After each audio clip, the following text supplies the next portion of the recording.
What's the show? Welcome to another episode of Movies Over My Hammy. We are the food and movie review podcast where we basically take a movie or media product of some sort and we compare it to or put it in the cage, the fighting cage, with its promotional tie-in item. And hey, those are kind of rare, we found out when we committed to doing this podcast for the rest of our lives. So sometimes we get a little esoteric with it, but I'm going to get a little help explaining that from my co-host, Andrew. I'm Andrew. And I'm the co-host. And I'm Adam. Hold on. Let's introduce ourselves again. Co-host. I'm Adam. Hold on. Okay. Andrew. Huh? I'm Adam, and I'm here with my co-host. Adam. No. Wait. Hold on. I'm Adam, and I'm here with my co-host, Andrew. And we get together and we talk about movies. Something. Yeah, like and when I said we get esoteric with it, I was okay. So this is the second time we recorded this intro, and I fucking nailed it the first time, but I was not recording. So sometimes if there isn't like Wicked to Duncan or whatever the hell that promotion was called, we do like Twix v Twixt. Like we compare the movie Twixt from Francis Ford Coppola or his recut of it, Betwixt Now and Sunrise, to a Twix candy bar or a Twix Now and Sunrise candy bar. And then if we don't do that one, we compare it against the Moons Over My Hammy sandwich from Denny's. Does that sound good? Yes. Did I do it? It sounds like something I definitely want to commit several hours a week to for the rest of my life. Me too. But what in the retirement home talking about Twix candy bars. Just repeating the same episodes, just in our dementia, just like you come up to me and you're like, dude, I've got it. And we are in the same home for some reason. I've got it, Twixt and Twix. But sometimes we don't even do that. We don't even work that hard. So a few weeks ago, Andrew approached me, and said, "Hey." Oh yeah, we have to explain why this he is said, also "Hey, different. so for our birthdays, we should do something where which I we of course assumed we're on different sides of the calendar. Yes, so we would get like a breakup in the makeup. That's the assumption that you assumed we were a east west, land of the rising sun, land of the setting sun. Anyway." He said, let's pick something that we like a favorite of a movie, and compare it to like a favorite of a fast food kind of thing. So I said, well, that's great. I want to do Teenage Mutant Ninja Turtles, the 1990 film produced by Golden Harvest, and we'll compare it to a Domino's pizza. And if you're a fan of the show, you loved that episode because it was very long. That was your favorite one. You went, this is fucking great. I was hoping it would be 3 hours long, and spoiler alert, it is. It do be that. Now, I said, well, here's the thing, Andrew. My birthday's coming up in a few weeks. It's March 18th. When is your birthday? That's 6 days later. 6 days later. So then I said, well, what would you, so they're not on the opposite ends of the calendar. We would not be calendar seesaw ready because there's so much, because we'd be on the same side of the seesaw. I know that it's not always funny, but you gotta like get in there. Like I need you to at least like, I need a sound. Like if you think I've made a joke, there it couldn't hurt. It couldn't hurt if you think I've made a joke. Extract my laughs like from it's later like your Beavis. Put them there. Oh, I don't think I haven't. Put a marker. Don't think I haven't. Don't think I don't have a perfect Andrew laugh that I've got stashed on an MP3 that I just dump in there whenever I'm killing it and you're fucking not paying attention or some shit. It's just my Jimmy Carr laugh that you insert and like ha ha ha. Jimmy Carr. He's a turd. Did you know that? Yeah, they all are. I know. Anybody that's got $1 million, anybody that's got more than $1 million. But we're keeping this episode to a tight 90. So we can't just start ranting about billionaires and stuff. Yeah. First off, maybe a little bit, but we were shocked. No, that's how we get in the trap. You make it sound like I make these episodes long, and then you take every adding time in the every edits. opportunity we can to make it longer. Now, I said, well, Andrew, so fuck. We ended up in the same week. So it's back-to-back birthdays for the rest of the history of our podcast. Unless one of us moves to Australia. And then you got to celebrate it 6 months later. But sure. So I said, Andrew, what are your faves? The first birthday faves month, because it will be a thing. So what was your first pairing that came to mind? My first pairing, actually, you said years before I even got mine in. So I course corrected. But my initial thought was going to be Little Caesars and Frighteners, and then I said, I don't want to eat fast food pizza 2 weeks in a row. Well, I mean, I'd hate to limit it to 2 weeks in a row for me. So it was Arby's, the roast beef slinging chain, and Peter Jackson's great and mostly forgotten film, The Frighteners. The Frighteners. Yeah, mostly forgotten. It was like 50%. It was like 56% on the Rotten Tomatoes. Really strange score to me, I will say. I do. This movie, like The Mummy, really strange is like score? such a perfect movie to me. Really strange IMDb score. I thought you were talking about like the underscore of the film. No, I was like, strange score. It's basically Danny Elfman copy pasted his. Look. It is really good. No, Andrew, we can't get into Danny Elfman. He's also bad. So many accusations. Oh, and he's old. I don't know about that. And he's old, but he looks young. And I don't like that. And he's covered in tattoos. And when he plays his big shows at Halloween at the Hollywood Bowl, he doesn't wear a shirt. And he's like super old, ripped guy with no shirt and tattoos. Yeah. And then like a bunch ethereally hot like elf guys. A bunch of people are like, I guess. Not that there's anything wrong with that. I'd suck an ethereal hot elf penis, I guess, is what I'm saying. Okay, I mean, you don't have to course correct that much. Hey, not only is having gay sex acceptable, it's the only thing I ever want to do. I'm living a lie. But yeah, so Danny Elfman is problematic, but don't worry, he's still getting work. Nobody cares what he did or didn't do or whatever, so it's fine. Yeah, I hadn't heard that one. Don't Google it then. Just live in ignorance. Yay! I heard the score start, and I was like, what is this? Some fucking Danny Elfman bullshit? And then it was. And yes, you're correct to say Danny Elfman is good, but he's also... It sounds exactly the same every time. Except for he's got two modes. I'm sorry. Yeah. He's got Batman and everything that isn't Batman. Yeah, the like jangly skeleton stuff. But also he's got Oingo Boingo, which is but that's not for some movies. in between thing. Oingo Boingo. That's all I think of when I think of. I've never heard an Oingo Boingo song. Yes, you have. I could not pick one. Didn't they have Dead Man's Party? Is that their song? Yeah. Dead Man's Party, Weird Science. So I have heard from my heart and from my hand. Why don't people understand? Oh man, you my intentions, my ingredients. You like the. I'm sorry that I told you about Danny Elfman. I feel bad it's now. It's really breaking my heart in real time. On my birthday. Well, I'm so sorry, Andrew, but think about it this way.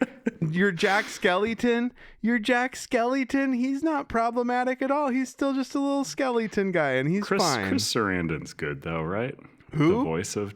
The guy who voiced Jack Skellington? Oh, God, no, he killed a child. He's a child killer. What? No, he's not. God, he killed... I haven't even seen Nightmare Before Christmas, dude. I don't know who killed children in that. I don't know. That's one that you can... Yeah, dude. Nightmare Before Christmas was one of those movies that everybody got all stoked about, and I remember watching a few minutes of it on HBO or something, and I was just like, I don't know. I think I would like it now, though. You're saying you don't know who killed children in...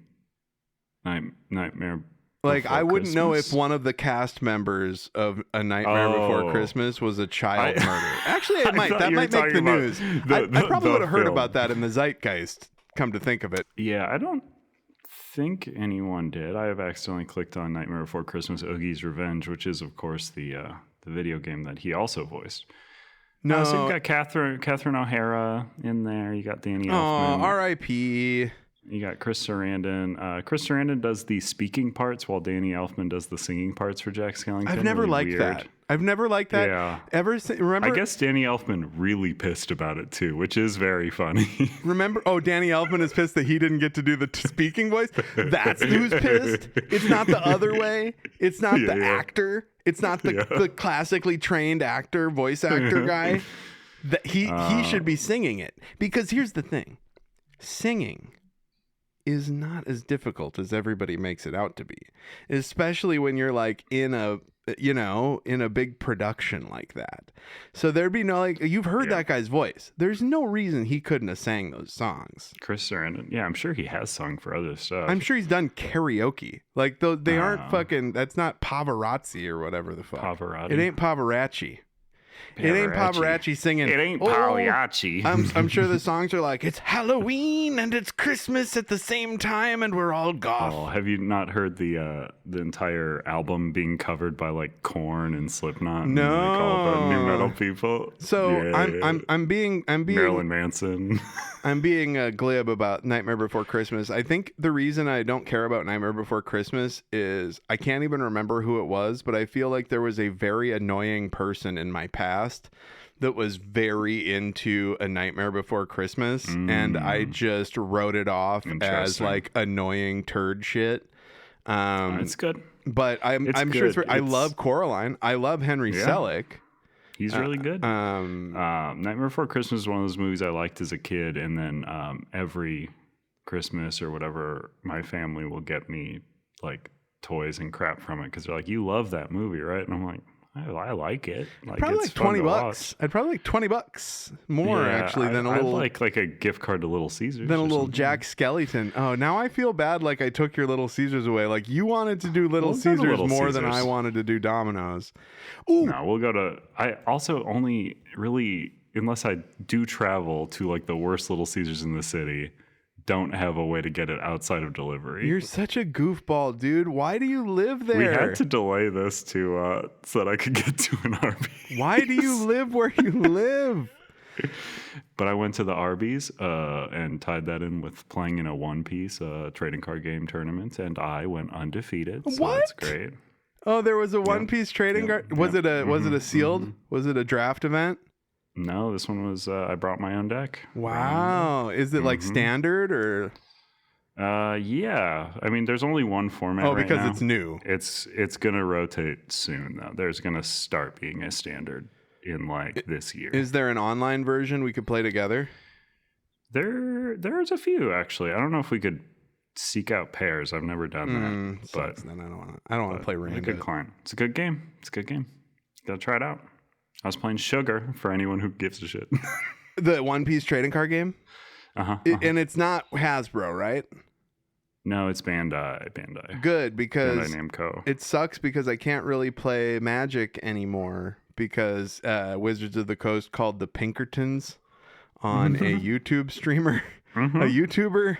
So this YouTuber, Well, he did open cards that were under NDA. he or cracked something. packs early because his LGS His fucked LGS up and sold gave them him to him. And honestly, I don't think it was nefarious.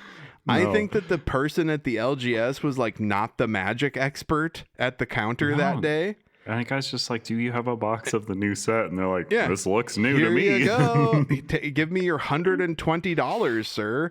And the guy goes to his YouTube channel that had like 100 followers and hardly any views on anything.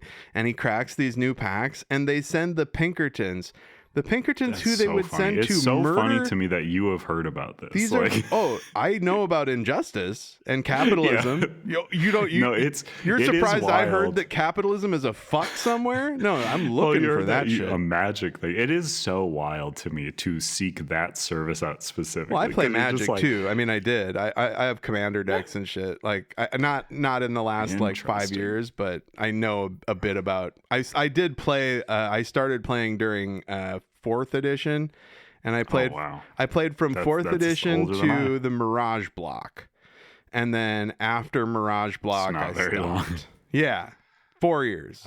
I but- was 7th edition. But then up Commander through- happened, I don't and remember one. but this isn't about You Magic should the probably Gathering. start the podcast. This isn't, yeah, we were like, we got to keep this one tight. Yeah, Well, yeah. honestly, we're only 15 minutes in, and we only had to we're start killing it. twice. Yeah. So it's this cool. week for Andrew's birthday, he's the special little birthday boy. I've got and my pointy hat on. He does, and it says dunce because it's a little joke that we do. Man. And he picked Arby's, which was a jaunt for him, and the Frighteners. The Frighteners. So tell us about Arby's. That's usually how these. Oh wait, no. Uh-oh. I forgot. Food news. Whatever jingle for food news. So I've got a little. Hold on, have you still not heard the food news thing? Because I don't expect you to listen to Did all you of the make one? episodes that I send you, but I thought I jumped to right where probably it a would come couple now that have. Okay, but anyway, there man. is a theme. It ain't great, but it's a theme.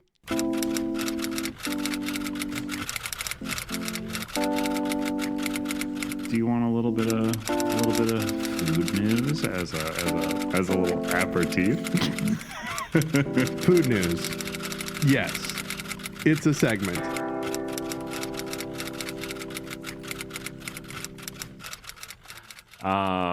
So I've got 2 short bits, depending on how long we go with these. So Taco Bell. It's not how it works, but Taco Bell adds dirty sodas to the permanent menu. what? This is also a thing that just got added downtown. There's like a store that does dirty soda called Mini Soda. Can I get a Diet Coke with the rum? Can I get a rum and Coke with my chaluper? No, do you know what a dirty soda is? Because it ain't that. That's No. a mixed drink. What's a dirty soda? Like they put Coke in something else, or they put Pepsi in something else? Well, don't worry. They've got a disgusting brand name for these. So Taco Bell is adding dirty sips to its permanent menu nationwide. Dirty sips. So this is something that Dirty is so sips. prevalent that it's being added to the nationwide menu. And I've never heard of even the kind of thing it is. It's crazy to me that you haven't. You grew up in the Midwest, including the Mountain Dew Stop. Baja Blast Dirty Soda. Pause. You're telling me that I should have heard about this, not because I'm in Los Angeles, a hub of all things cultural and new. You think that I should have heard of a dirty soda because I grew up in the Midwest. You have a hub of fatties. Please. Fatties? What are you talking about? This is a thing that I grew up as a little fat boy making for myself because I'm an nasty Oh, so little it's freak. soda with peanut butter and lard in it? Like you just blend, you get your mom's NutriBullet out and put some Coke and some peanut butter and some Crisco in there and just blend. No, this is Smear it on a fucking somehow grosser. That has protein in it. Smear it on an Angel Food cup. Including the Mountain Dew Baja Blast Dirty Soda, which was introduced in January 2025. Guests can also customize their favorite sodas, freezes, and lemonade by adding a pump of vanilla cream for an additional 30 cents. So Dirty Sips lineup is just a soda with a pump of vanilla cream in it. Stop. You think that's a Midwest fat kid thing? Yes, I mean it was for me. I don't know, man. I think maybe you just were the kid that had access to vanilla cream. I don't think there was a time you had in my a pump. life. You had a No, pump. this was not a personal pump. So when I was growing up, my mother, she's She's not the worst, Mom. Don't think that from this story. Well, what are you going to tell me? Should we talk about her in the next episode? Oh, that's good. We used to go to Quick Trip on the way to school, and I would get a drink to bring to school, and it could be a coffee, or it could be a soda or whatever. And for a while, I was on the Mountain Dew kick, and then I realized if you do a shot of French vanilla creamer in that Mountain Dew, it's not too bad. Makes your ass fatter. And then the French vanilla creamer I need kept more getting bullying. higher and higher in the more cups. pumps. It's weird because half and half. I found that a vile thing. I found that the number of vanilla cream pumps I do in my Mountain Dew directly correlates to how much I get bullied at school. I cannot figure it out. No, this is certainly directly correlated to me being a fat little kid. I was fat too. I am still fat though. Yeah, I'm definitely returning there, but I'm not drinking the half and half. Hey, creamer and Mountain Dew anymore. I'm proud of the fact that I have I've still been able to lose weight while doing this podcast. So yeah. So that was Dirty Sodas. And like I said, there's a soon to be out of business restaurant downtown that sells these exclusively. It's one of those businesses that, you see open up and you're like, that's going to go out of business. Did other kids do dirty sodas? I don't know. You made it sound like I should know. To the Midwest. Okay. See, here's the thing. I'm extending it to the Midwest because I just did it. I did it as a fat kid who just found out these two good flavors tasted great together. And then, but because you're in the Midwest. But then I see this pop up of dirty sodas, and they're being offered places. So I guess this must be a thing here. I don't know. Maybe. But that could be. Maybe you invented it. Maybe somebody who works at Taco Bell saw you and then I injected it into the conscious Magic the Gathering cards falling out of your little pockets while you tried to pump as much vanilla cream into. God, I was such a cool kid. How did you decide between Magic and Pokemon? That must have been tough. Well, one you could play, and the other one was just like a game you collected. I did play Pokemon, not the card game. Pokemon the card game wasn't a game you could play? I mean, it is, but there's not really much events for it in comparison. Wow, I thought it was fucking huge. Is Yu-Gi-Oh bigger? It's huge as a collectible game. Wow. It's huge as people collect it. Yu-Gi-Oh's bigger for gameplay, I'm pretty sure, but interesting. So what's the next bit of food news? This one's just really quick. Apple's Big Easy Applebee's. We'll see about that. Applebee's Big Easy menu returns. Ooh, Big Cheesy. No, Big Easy. Big Cheesy. I'm sorry. This features the new Bayou Shrimp Bowl. And that's a shrimp bowl that they cut in half and put sideways on a cheese skillet. That would be so good if I had a fifth one of those. The new Big Easy Burger, which is a beef patty with pepper jack cheese, grilled andouille sausage, zesty citrus slaw, and spicy honey mustard on a brioche bun. So there's andouille. That's the sausage is the only thing Big Easy about that to me. But the sausage is just thrown on top. It's not like a half sausage, half burger patty. They would have to make a different patty. It's added. They won't be. Yeah, they'd have to microwave a different patty. And then they've got Bourbon Street chicken and andouille sausage penne.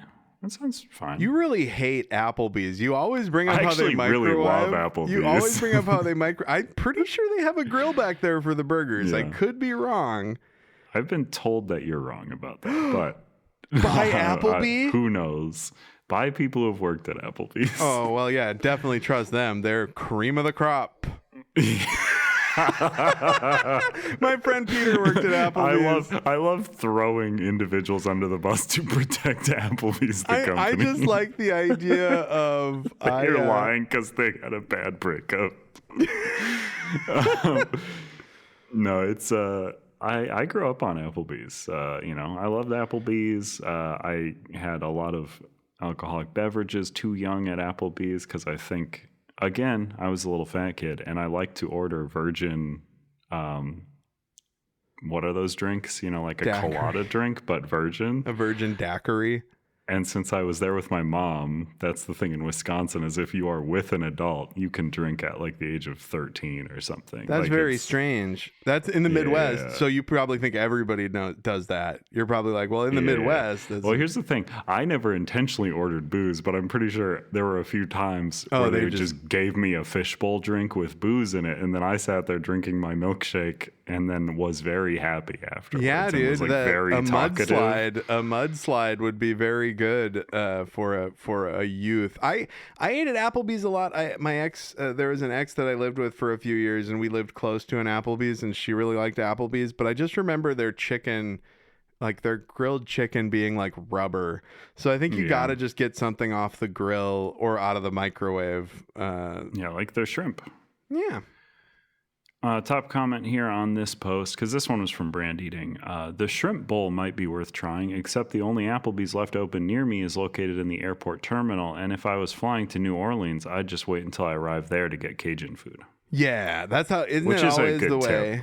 Well, but, you know, what I like to do, if I'm flying somewhere, when I'm in the airport, I get the food of my destination just to kind of compare it. Just compare it. Just That's to see smart. how authentic is the Chili's 2 andouille sausage when compared to old Fat Joe's fatty fucking. No, this is good. Louisiana pig blossom chew. I love the idea of this. This sign is so long. Got a beignet. It's got like all the also beignets and Cuban coffee. No, it's the hickory coffee. Hickory coffee, the yellow can. Yes, They got tons of. They got I stacks love that and stuff. coffee. Yeah, it's great. I've been to New Orleans a couple of times. I have not. It was I've not fine. been there. We stayed far away from. I was there for a comedy festival, and we stayed far away from the action, so we had to take like a cab in.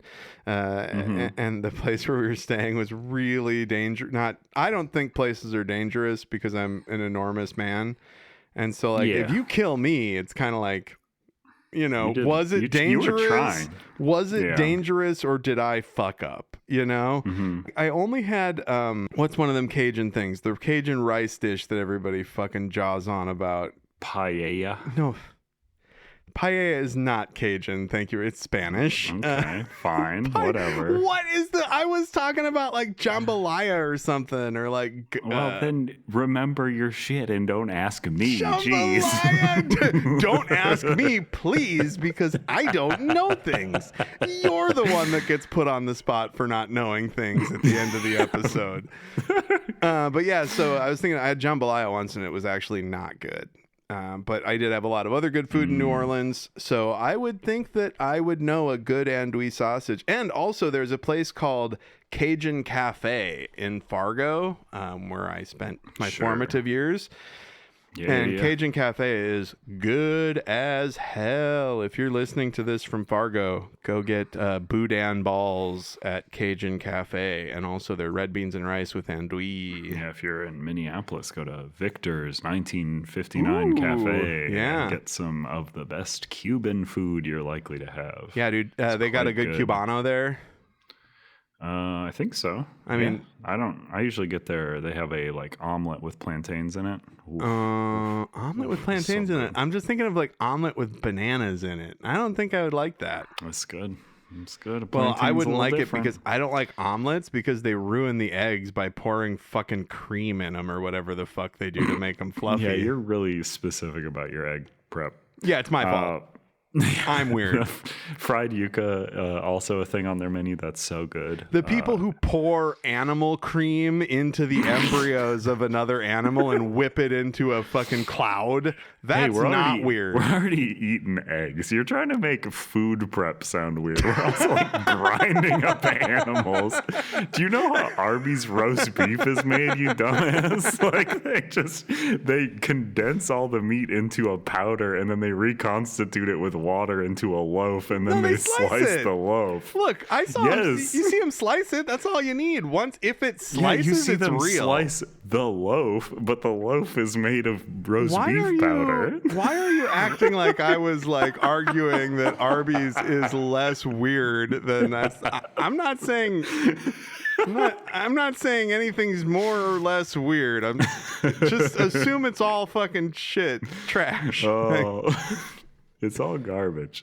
I'm not coming after you. I'm coming after the concept of food. Oh, I just remembered we should that stop eating it, much like a character in another movie we might be talking about. I lost my mind for a second, and I forgot that started with me saying, it's weird to pour cream into eggs.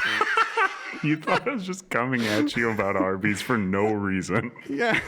A chain I asked us to go eat at. All right, so Arby's is a restaurant. I did not know that that's how they did the roast beef there. I did not realize. Yeah, that's how it's like a big loaf. But I thought that maybe what part of the cow do you think they cut the loaf out of? Well, when you say it like that, I mean, is that how it is at all delis when they have the big? I think it might be. I don't know, man, because like I know that's how Euro meat is. Well, Euro meat and like that type of thing is they layer a bunch of layers of meat into like a big loaf, and then they slice it off. But that's like comes off in chunks because it's layers. Because it's real meat. It hasn't been turned into a powder. Arby's is just these clean, uncut sheets. But don't you see a vein in there sometimes? Do they put fake veins? Anyway, no, we're 30 minutes in. You were going to tell me about the history of Arby's. Yeah, Arby's was started in the 60s, I believe. I put my research away. But it was started by the Raffle brothers. Whoa. They originally wanted to call it Big Tex.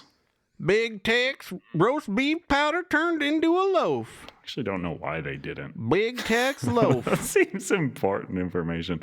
Also, Arby's is currently called Arby's IP Holder LLC, doing business as Arby's. Arby's I talked over you. Arby's LC Holder LLC, doing business as Arby's, is here to tell you about Arby's. Oh yeah, they wanted to call their restaurant Big Tex, but that name was already used by an Akron business because this company was started in Ohio. Hey, Midwest. I bet they had a lot of dirty sodas. Isn't that funny that not only they wanted to call their business Big Tex, and they were starting it in Ohio, but they couldn't do it because there was another Ohio business called Big Tex. Yeah, I think people in Ohio might be kind of stupid. No offense to our Ohio listener, but I feel like there might be some dummies there. They're like, we think people think Tex be roast beef. But yeah, they wanted to call it that, and they could not, so they decided to call it Arby's. And Arby's is the phonetic. So here's the thing. I was always told Arby's phonetic pronunciation of roast beefs, Arby's. No, wait. What? That's not true. What the fuck did you just say to me? Arby's, you know when you say the letter beef? R-B. Roast Arby's. beef. Okay. That's what I was always told. That is not true. It's close, though, because it's RB, short for Raffle Brothers. Huh. Which is dumber. Because that does insinuate. Why didn't they call it RB apostrophe S? I mean, they did in a way. No. No, they objectively did not. In the only way that they did. In the spoken way that you just did, they did exactly call it RB apostrophe S. But language, I get it. It's difficult. Not everybody is a master of communications like I am. They should have just called it the Meat Brothers. I still think capital R, capital B apostrophe S makes so much more sense than Arby's. You know, it's very confusing as well. Is that in 1976, the family sold the company to RC Cola. And they changed it to Archie's. to RC's. Arkies. Arkies. In 1984, Victor Posner obtained Arby's via a hostile takeover of its then parent, Royal Crown. This is the funny thing. Did you ever watch Succession and you think about, like, you know, the bear hug, we're gonna hostile takeover this company, but it's about like Arby's. Just like, oh, That's not Arby's. That's not roast beef. That's that's stacks of greenbacks, bro. So I couldn't watch Succession because it's just rich people being terrible, and it is that. Well, it's like as I've discussed before, I go to media for a little bit of escapism. So whenever people would suggest Succession to me, I was just like, well, feels it's like that's a good one. A little bit on the nose for what we're up to right now. I watched The Big Short recently, and I was like, they just shouldn't make dramas anymore because I don't really care for that one. That one's not really my bag. Margot Robbie in a bathtub, though. Am I right? Oh, Margot, yes. I am mad at that. Oh, I am mad at that. Adam McKay. Yes. Oh, Adam McKay, you're A-okay with me. Have you seen a little film called The Wolf of Wall Street? Oh, Let me tell you about that. Oh, yeah, she's also in that. Mm-hmm. Yeah. Oh, yes. And I'm not mad about that. Have you seen Barbie? Oh, yes. All kinds of fucking tits in that movie. Have you seen Birds of Prey? Whatever the Harley subtitle Quinn is story on that one? You know, that gets a bad rap. Somebody, I overheard somebody saying that wasn't good, and I was like, oh no, that's one of the only good action movies that came out. Praised. Yeah. I feel like people really like that one. I thought it was just regular people were talking shit about it. You know, the regular people that I have to associate with sometimes in the mines. I mean, it's okay. When I'm digging for coal, talking big, about Birds of Prey. Yeah, for your day job where you have to, where you're like in the mines and you're like, this canary in here kind of makes me think of A Bird of Prey, and someone's like, that movie's bad. No, when we go into the mines, I guess I'll just shut up. They always tell me to wear the canary suit. I don't get it. They make me. They go, Adam, you're the canary today. And I'm like, I don't know, I guess. I mean, that's fine. I'm always the canary. All I do is like flap my arms. You have just been talking about how big you are as a person. I'm a giant canary in a coal mine. The whole idea of the canary is that it's little, so it dies and gives you a warning sign that something's bad. So if you died, it's way too late. I thought birds were just really good at noticing stuff. And the canary's just like, hey guys, get out of here. So the canary just starts chirping and going nuts. He's like, oh, hey, shit. Guys. Hey, air's getting a little thick. Air's getting cheap, buddy. Air's getting a little thick. I need a dirty soda. I need a dirty soda to clear up my throat. But yeah, that's. I mean, it's been traded around by folks. It's pretty lame. I don't know. A former PepsiCo executive, Don Pierce, was brought in to resurrect Arby's. Oh my God! He draws a pentagram. It's like in the 90s. It's like the beginning of the Sega Genesis and arcade game Altered Beast. He's like, rise from your grave, and a big hat. The big Arby's hat comes out of the ground. Yeah, it's the Mr. Bones intro with the guy at the drums going like bum bum bum bum bum. Yeah, so what's your history with Arby's? That's the history of Arby's. I grew up on Arby's. I had a complex relationship with Arby's, and then I would go there a lot with my dad. We would get the 5 for $5 roast beef sandwiches, and then we would race eating them, or he would propose a race of eating them. Oh. And so we would always just eat a lot of Arby's without really tasting it. And then at a point when I started beating him, he was like, why do you eat so fast? That's how they do it. I thought you were going to say I have a complicated relationship with Arby's because I would go there with my dad and he would kick the shit out of me. Like, like the way you said I would go there with my dad. Emotional stuff there. I was like, oh, Jesus Christ. No, but Arby's are really weird thing. They used to be so cheap is the thing. It was cheap. Yeah. 5 for $5 roast beefs. Mm-hmm. 5 for $5 or like 3 for $5 cheese, roast beef and cheddars. Yes. Yeah. Just really, I don't get it. And now I genuinely do not get they are the biggest price thing to me. That is awful to deal with. Yeah. They definitely have, they went from the cheapest roast beef sandwich, cheap, to premium. They rebranded as a premium fast food place in a similar way that Hardee's and Carl's Jr. did, I think. And they, you know, a lot of that is like they started offering Euro meat, and which now I'm questioning their Euro meat. Is it just a loaf of Euro meat that they've reconstituted, or do they actually like stack it up like they're supposed to, you know? Well, somebody in the Arby's, the r/b's, isn't that fun? Isn't that fun for a Reddit?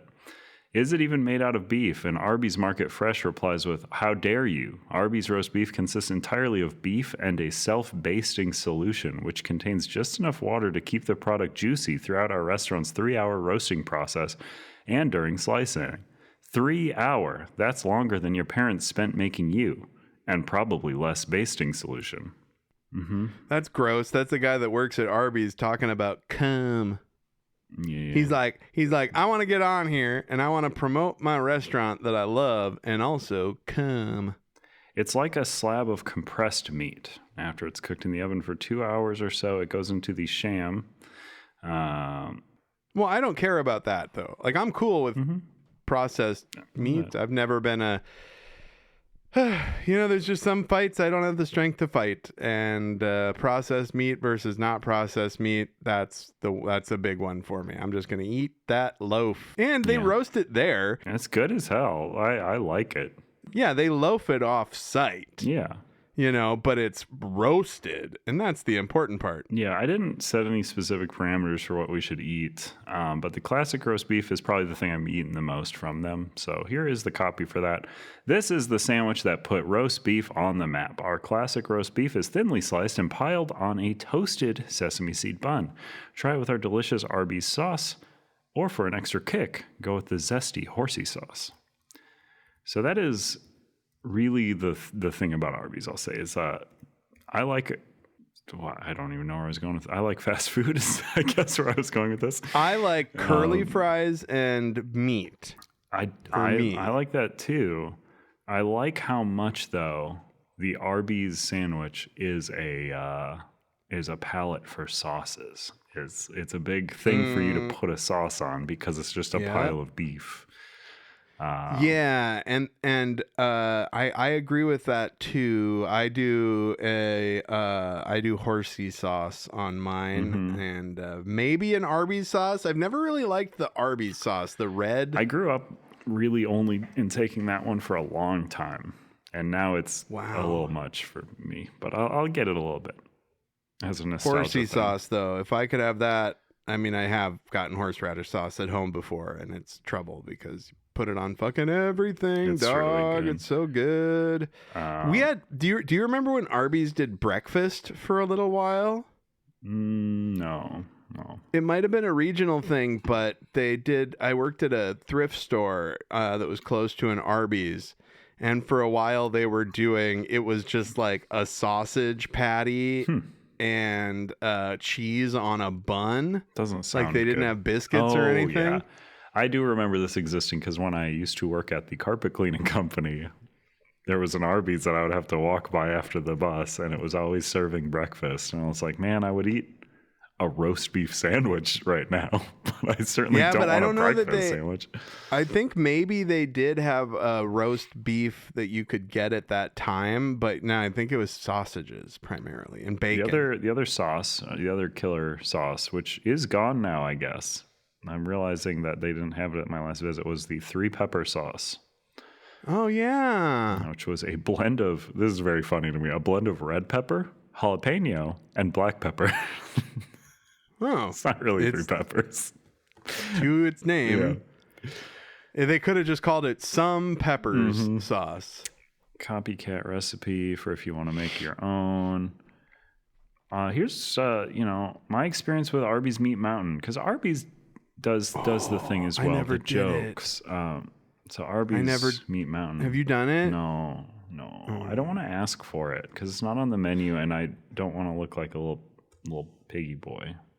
Well, I mean, I'm in Los Angeles, so I could make it look like I'm doing it for content. Yeah, like I could. That honestly, makes it better thought, if you can say to the person, "I'm doing this for my podcast." I don't want better. this meat. I don't. Well, I don't know. I think it would be better. Honestly, Okay.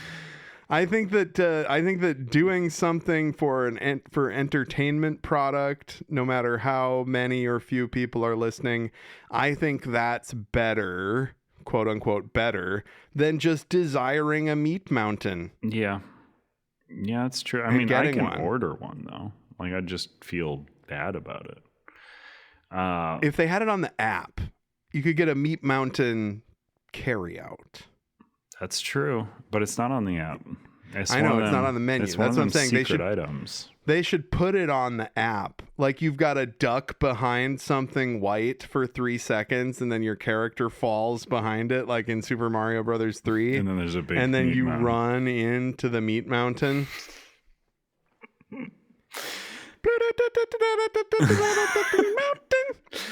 My experience with Arby's Meat Mountain. Some context: I, male 28, 287 pounds, reside in a rural city of less than 1,000 people. We just recently had an Arby's pop up in our city, and I thought it would be a good idea to go try out their food. I had heard mixed things online as I am a full-time remote worker. I had heard online about an item called the Meat Mountain, so I ordered that. I knew it was going to be a hearty meal, and I hadn't eaten in 5+ hours. When I tell you that sandwich was amazing, I'm not lying. One of the coworkers even came out and said that I was the first one that ordered it at that location, and she was surprised about how quickly I ate it. Regardless to say I got her number, I cannot recommend it enough. Definitely going there for breakfast now. I'm wondering now what I should get there in the future, or should I just stay with the Meat Mountain? Please let me know. I bet he's going back for breakfast, if you know what I mean. He got that lady's... I don't know what part of that is fake. It's so hard to tell what's real. I know. They said I was the first person. Is that somebody doing a bit? They said I was the... because honestly, to be like, I've heard about this Arby's restaurant, and I wanted to know what type of sandwich I should order. So I Googled in the Google machine, Arby's popular sandwich, and I noticed that lots of people were discussing this meat mountain, and they certainly weren't doing it from the standpoint of yuck. Yeah, the Meat Mountain. He opened up a web page that said freak food for freaks for fat fucks. I was reading freak food for freak and fat fucks. I was checking my sites, freak food for freak and fat fucks, and everybody was talking about the Meat Mountain. Holy shit, you ate that so fast. Here's my number. Let's fuck. That was so impressive. But Arby's is a franchise that has been made fun of often. Simpsons likes to do the joke of, I would rather eat at Arby's. No, I wouldn't. What's the joke with that one? I don't remember. I don't know. They probably just said, Arby's, yuck, I'll eat this turd. But I really don't. I don't get it. I get why it's funny to make fun of. Yeah, I'm so hungry I could eat at Arby's. Yeah, but McDonald's is by far worse tasting than Arby's is to me. Yeah. Like Arby's is when I went there, I got the fucking smokehouse brisket stacker whatever it is. And that is good as hell. It was like it's better than a quarter pounder with cheese from Big Mac. From Big Mac. It's better than a quarter pounder with cheese from that restaurant, Big Mac. Yeah. Anyway, I have to call an ambulance. I'm having a stroke. Arby's is making burgers now. So that's another weird thing that is just a piece of history. Because you just don't get pressured into it unless you're topping it with Euro meat. If they have a Euro burger, I'm all over that shit. You keep calling it Euro meat. It's not really a Euro meat. It's not a donor meat or whatever it is. No. You know that Arby's does also do Euros. Do they? I'm not saying that. Jesus Christ. You thought I was referring to their regular roast beef as fucking Euro meat? Yes, I did. Dude, this is just like the kratom piss huffing thing or whatever. Like, come on. Which nobody's let me know about, so I have to assume I'm right. They have Euro meat. They have Euros at Arby's. Weird. And if they had like a Euro burger, like they do at Pappy's in Minneapolis, I would definitely go to Arby's and get a burger because I have been craving a Euro burger for 7.5 years. And if you've never been to Pappy's, I suggest you get on a bus because I'm sure it's far away from you. And Happy's Euro cheeseburger. Yeah, it's like it's a restaurant in northeast Minneapolis, I think. Happy's. But yeah, it's just Pappy's. It's like they've got like catfish and stuff too, I think. It's one of these places. Dude, it's so these places fucking rule. good. These are that Euro cheeseburger is the best burger in the world. Yeah, these places are like the Chicago places, basically, right? The places that are trying to they got their dipped Italian beef sandwiches. You can get that as well, but like it's Pappy's is so fucking good, dude. Man, this dipped Italian sandwich is so good. It's so weird. It's so strange. You dip the whole sandwich, it's just a soggy mess. Oh. Yeah, they don't even do an Achilles heel kind of thing. Like, usually there'd be like the Achilles heel where that's where you held the sandwich while you dunked it. Sure. But they just do the tongs and plop it in there. Y'all got Portillo's there now, right? You got Portillo's in Minneapolis. There's like one in the suburbs. Yeah, there's one over in Roseville. I remember when you had to go to Chicago for Portillo's. Yeah, it's good. Now you just get it fucking anywhere. I like it. That's Arby's. That's Arby's, folks. I love Arby's. And if you want to make Arby's sauce at home, I've got a little recipe for you. If you want to make your Arby's sauce, someone has made up their dummy recipe of 1 cup water, 1/2 cup ketchup, 2 tablespoons brown sugar, 1/4 cup white vinegar, 3/4 teaspoon onion powder, 3/4 teaspoon garlic powder, 1/2 teaspoon paprika, 3 tablespoon Worcestershire sauce, 1/8 teaspoon salt, 1/8 teaspoon cayenne pepper, cornstarch mixture. Seems like a lot of work, but I'm sure the payoff is there. Someone comments on this recipe and says, "Hero." I got one step. Open packet. That's my step for getting to the Arby's sauce. And the Arby's sauce is, like I said, it's thin and I don't even really like it that much. Yeah, it's like overly sweet barbecue sauce.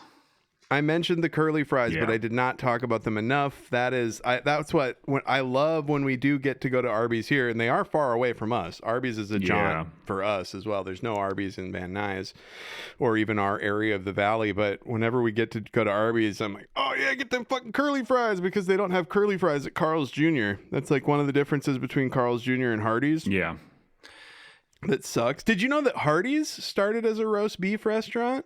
Hardee's? No. Yeah, like Carl's Jr., I think. I feel like they started as like an Arby's-esque roast beef place. Well, I do know the history of that one too much. It's just like, because Carl's Jr. and Hardee's, right, are two separate places that are the same place, kind of. So Carl's is a like rib place. Like Carl's was a big barbecue rib place. And they were so popular that they started a smaller restaurant where you could get takeout called Carl's Jr. And then they somehow merged with Hardee's at some point, and one represents them on one side of the Mason-Dixon line and one is on the other. And that's why they got the star. That's why Hardee's got the star. Yeah, because originally Hardee's didn't have the star. Yeah. But Carl's Jr. had the star, so they put the Hardee's star so that you'd know. So if you can't read, you'll know that's got mark. You can. Yeah, but they don't have curly fries at the Hardee's or at the Carl's Jr. Which is a huge bummer. So that's Arby's. Good job. Yeah. You nailed it with the research, bud. Oh yeah. Arby's so good. I love Arby's. I also miss Arby's did have non-curly fries for a while, and I vastly preferred them as a kid. Oh, I didn't, but they were very good fries. They were like natural cut fries, so they still had the potato peel on the end sometimes. Mm-hmm. Yeah, I like a natty cut fry. Horsey sauce as well, purchasable on its own. I think you mentioned that, but you can buy bottles of it. Yep. I get my Horsey sauce, and then I get my Chick-fil-A sauce that I have to steal so I don't give Chick-fil-A any money. I keep hearing that they've changed whatever that bad thing was, but I still don't really want to eat there because it's the easiest boycott in the world. What if a homosexual sees me walk into a I would just be so like, you're walking into a Chick-fil-A and a homosexual were to walk by you on the sidewalk and just look at you like with disdain, and you're like, I thought that they fixed it, and the homosexual's like just shakes their head. I'm not read up on that. Fix it. And you go, but I'm an ally. Yeah, no, dude. How many times has my day ended with me shouting I'm an ally at the sky while somebody thinks I fucked up? Yeah. So so the Frighteners? Yes, the Frighten Arby's. So the Frighteners, a very nostalgic movie to me. The first time I would love to hear your experience of your first Frighteners viewing. Mine was I used to go to Branson every summer, Branson, Missouri. Yeah, that's like if Las Vegas was run by Ned Flanders. That's what they say in the. It's so Las Vegas without casinos, basically, because there's all the Broadway shows or not Broadway shows though. Just it'd be funny if they had the sex work but no gambling. They probably, unfortunately, do. Well, sex work is work. It's fine, but I feel like it's there like it is. I feel like Nevada. It's probably a less good place to do it. Would be my guess. Yeah. Well, Missouri in general. That's what I'm saying. That's more what I'm getting at. And my nose is running like crazy. I'm gonna have to cut out so much sniffing. I am not on cocaine right now, just so you know. I don't. I did take a pain pill for my back because I'm in excruciating discomfort at all times. But no, you're off the C4 energy drinks, but you're on snorting the C4 powder that they do sell. I saw that. I saw that. I saw that C4 powder on Amazon, and I thought, oh my god, that's I the could make my workout own blend, C4. baby. They got the Jolly Rancher stuff, but there's no way, like, you couldn't put it in. Like, here's the thing. I'm holding up my can of Jolly Rancher C4 that's empty right now. Do you think if you put that workout blend in 16 ounces of ice cold water, would it become it's not going to taste? No, see, there you go. That is the big it's not one. going to taste like that. It's just going to taste like flat. Yeah. That. Well, you could get like one of those carbonators. Carbonate your water. I could. Add the shit. If there's one thing that my tiny apartment needs, it's more countertop kitchen appliances. stuff. There's one that lets you cook hot dogs and the buns side by side. You should get that one. It's important. Oh, I hate that. I know how much hate you that cook so hot much. dogs. Actually, our Instant Pot cut the top off my bong. I had the Instant Pot on top of the fridge. We had our Instant Pot on top of the fridge. Cut the top off something at all? Yeah. So we had the Instant Pot on top of the fridge.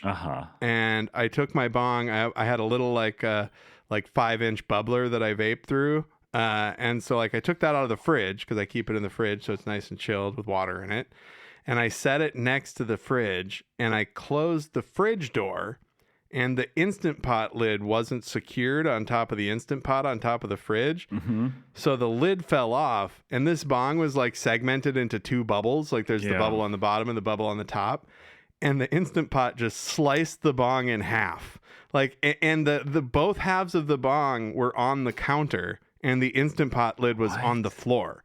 It cut it fucking in half. And you didn't even see it move. You just saw it on the floor, and you saw it winding up. It did like a samurai strike. Yes, exactly. It pulled its sword. Yeah. And I literally went, don't worry, I'm fine. And then I just started shouting to my wife, don't worry, I'm fine. I said, this is horrible. Worst day of my life. Well, it's it was a cheap piece, and it was I got it a couple years ago, but I just really like vaping through a down stem because it makes it takes out some of whatever they put in that vape stuff. Your Instant Pot was trying to tell you. It told me time to get a new bong. Yeah, it was using its sharp edge to turn you straight edge. You couldn't imagine a more unpleasant person to hang out with than if I was a straight edge guy. Just constantly complaining about where's the weed. just enraged. Oh, no. I think that if I was straight edge, that would not be. I would be annoying about. I'd go the other way about it. But yeah, I just a podcaster we listened to recently quit smoking weed, and it's like, why? You don't fucking do anything. You don't. What are you talking about? But See, yeah, I'm a straight edge boy. I don't intake any of this stuff, and I'm great. You haven't eaten a gummy? Not in a while. Not since I've seen you. Not since I've seen you. Well, there's nothing wrong with being straight edge. Yeah. If you want to be a boring turd. That's me. See, I get all my natural highs from life.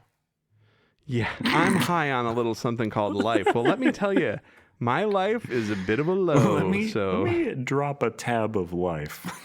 I'm gonna pour some life on this rag. I'm gonna pour some life on this rag and cover my nose and mouth with it and breathe in deeply until I'm not as stressed out anymore. Pour a little bit of life in this spoon here and heat it up. Wrap a rubber band around my arm and get that life right in there. Really bang some life into my veins. That's probably how heroin users look at it. They're like, no, this is life. I'm putting life in there. Separate some life out with a razor blade and then roll up a 20 and get that life going. Roll up a 20 of life. So my first introduction to Frighteners is we used to go to Branson, and on one of these trips we stopped as soon as we arrived, because we would drive there like fools. I think it's like a 20-hour drive or something close. It's 12? I don't know. How long is it? Was your family deeply religious? The side that drove me to Branson was fairly religious. That's kind of what I got. Yeah. That's kind of what I thought. But on one such trip, we were just trying to get a quick bite as soon as we arrived, and we went to a pizza place, just a crappy little pizza place, and they had Frighteners playing on a TV.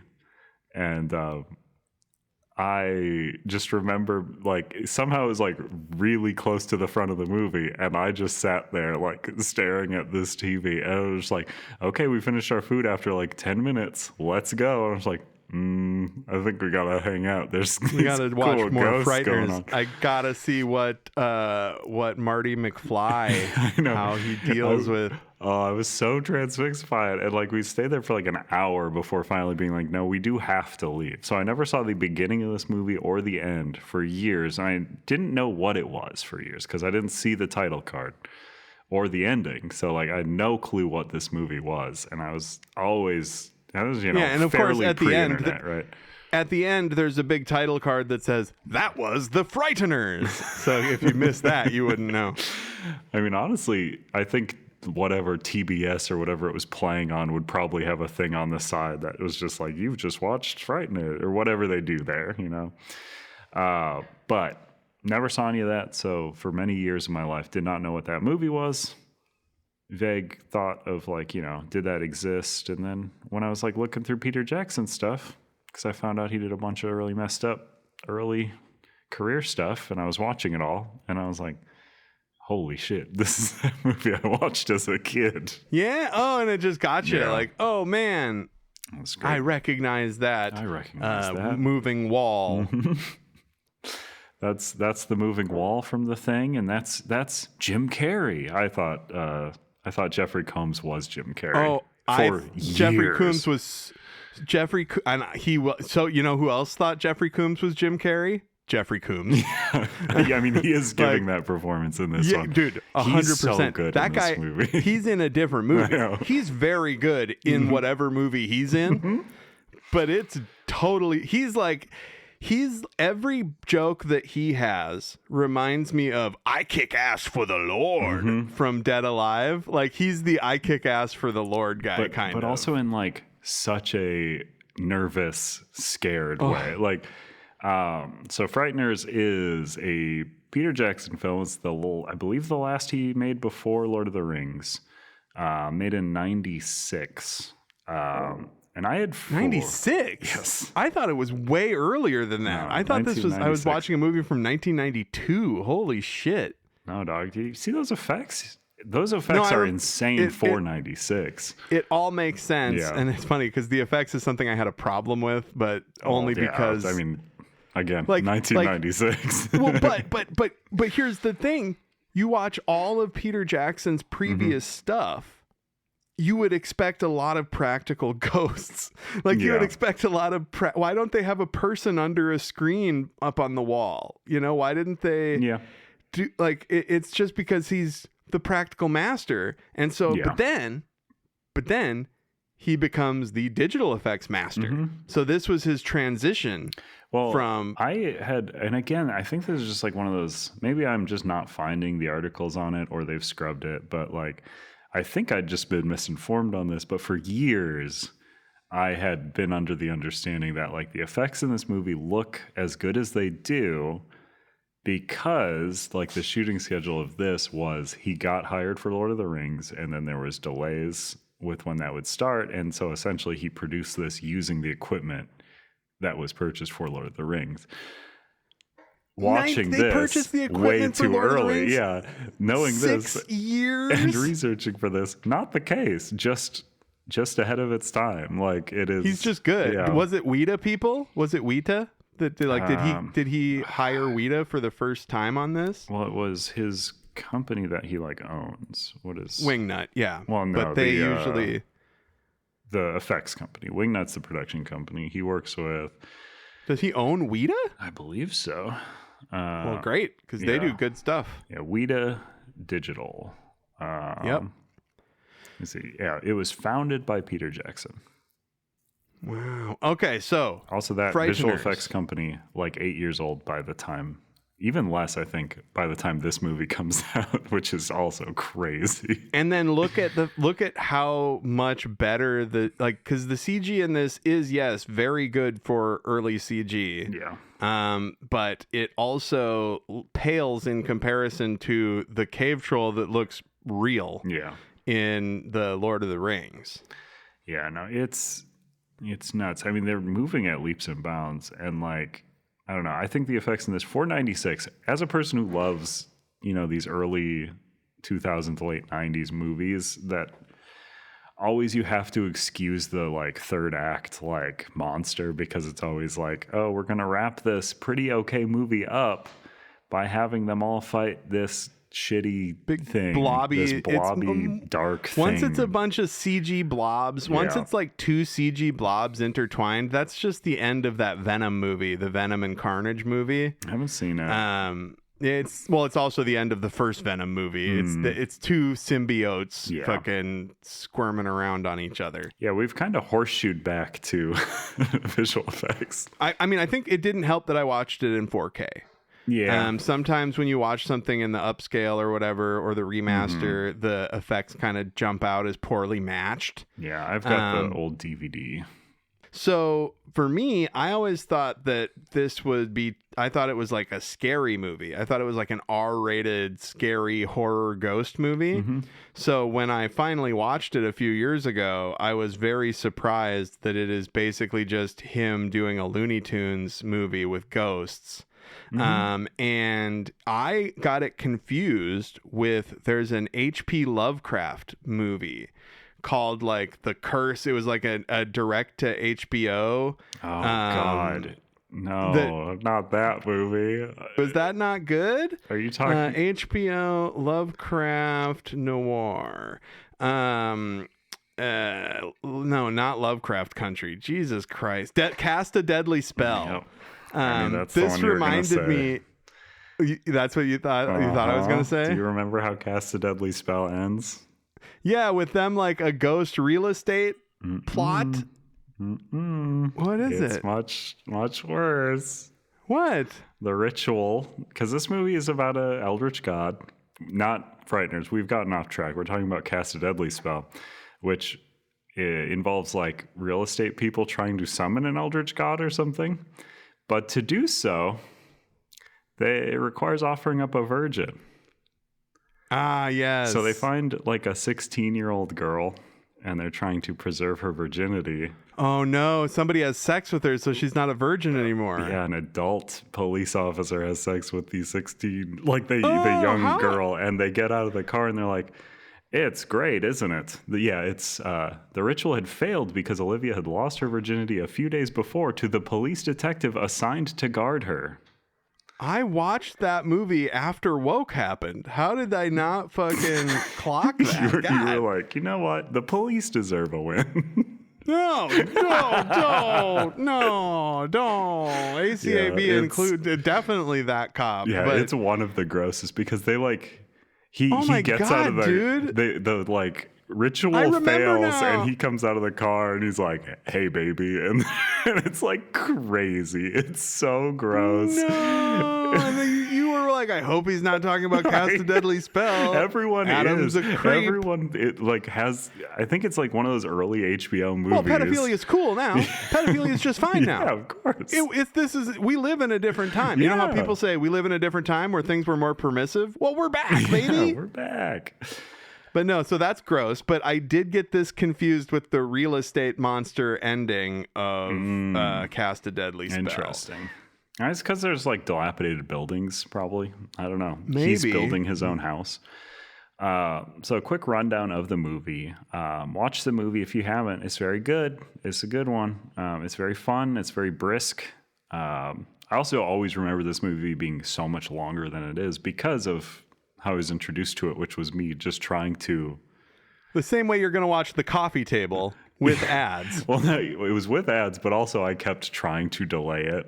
Like trying to delay leaving. I was like, I'm just not finished with my food slowly yet. eating your It's just pizza. I need to leave now. And I'm just like, oh, but I have to go to the bathroom now. You just tell your parents you don't want to eat the food because it's too squishy. It's too squishy. That's for later. But we watched Frighteners. We are introduced to one of my favorite.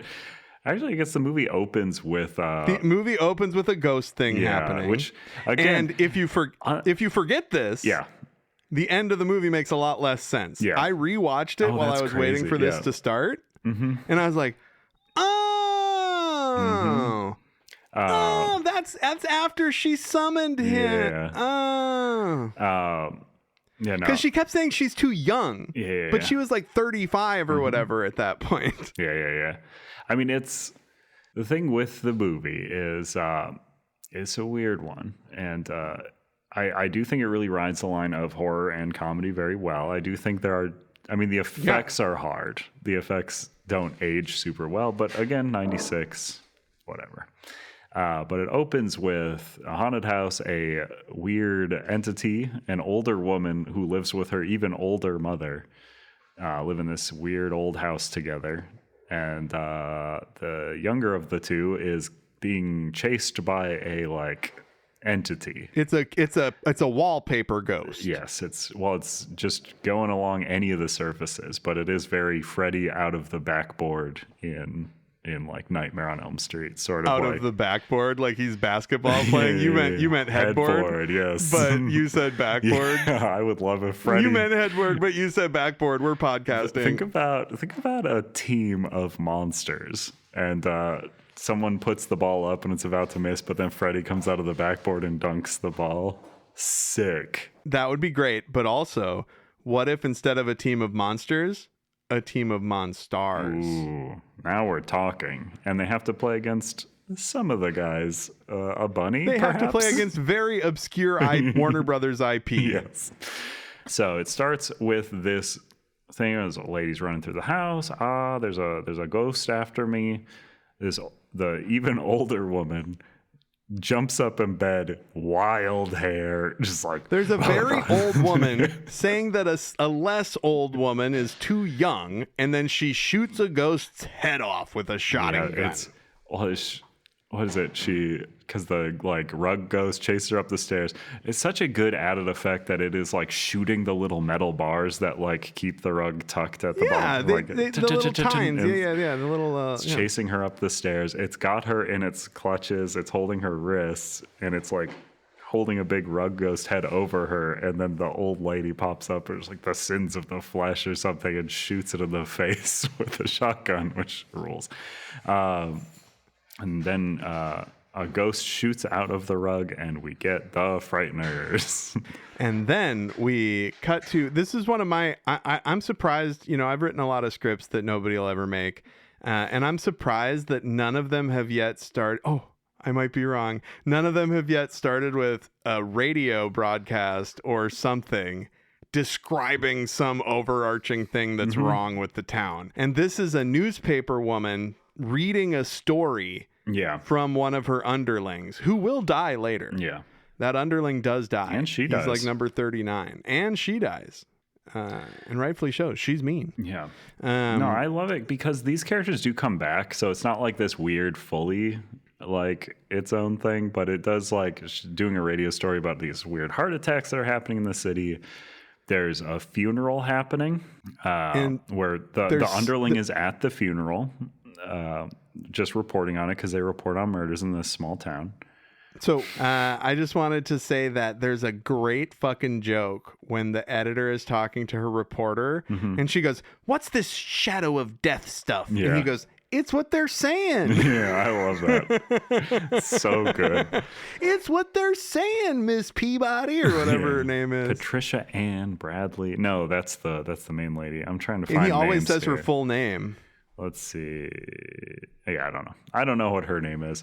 But at this funeral, Frank Bannister. What a name. Yeah, I will never like. It's weird to me how much I because just he's know working his on name. his house. His name is Frank Bannister, which sounds like a bad name, but I'll never forget it. Just like it's because he's working on his house. Yeah.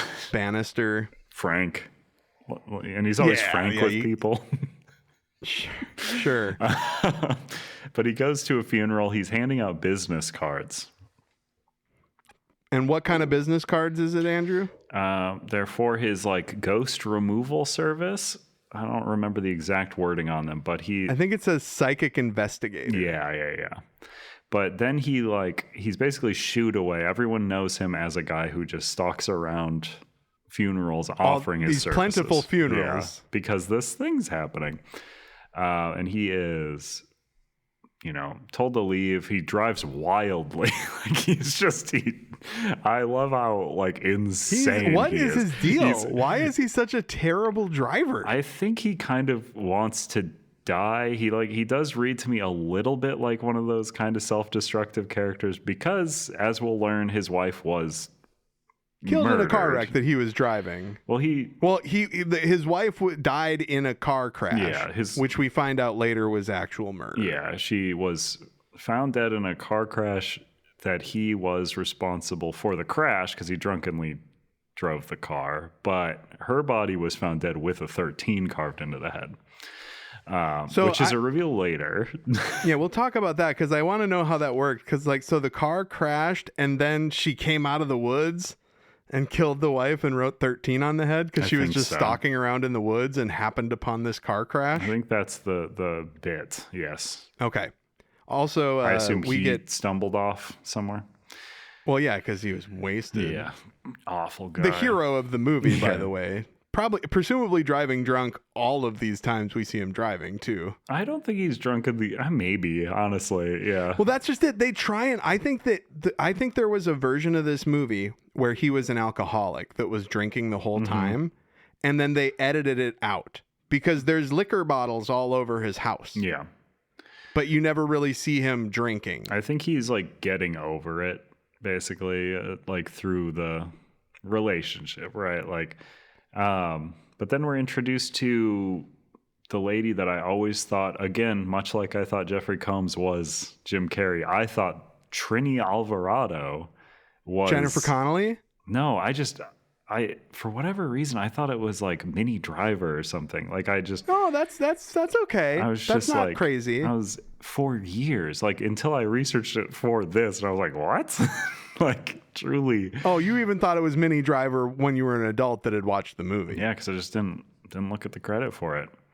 She also looks like another 80s/90s actress that I cannot remember the name of. But we meet her because she is a nurse. Doctor. Yeah, doctor, nurse. I don't remember what she's a doctor. Is she? Yeah, they call her doctor. We have to say that properly because for us to just assume she's a nurse because she's a woman, that would make us horrible monsters.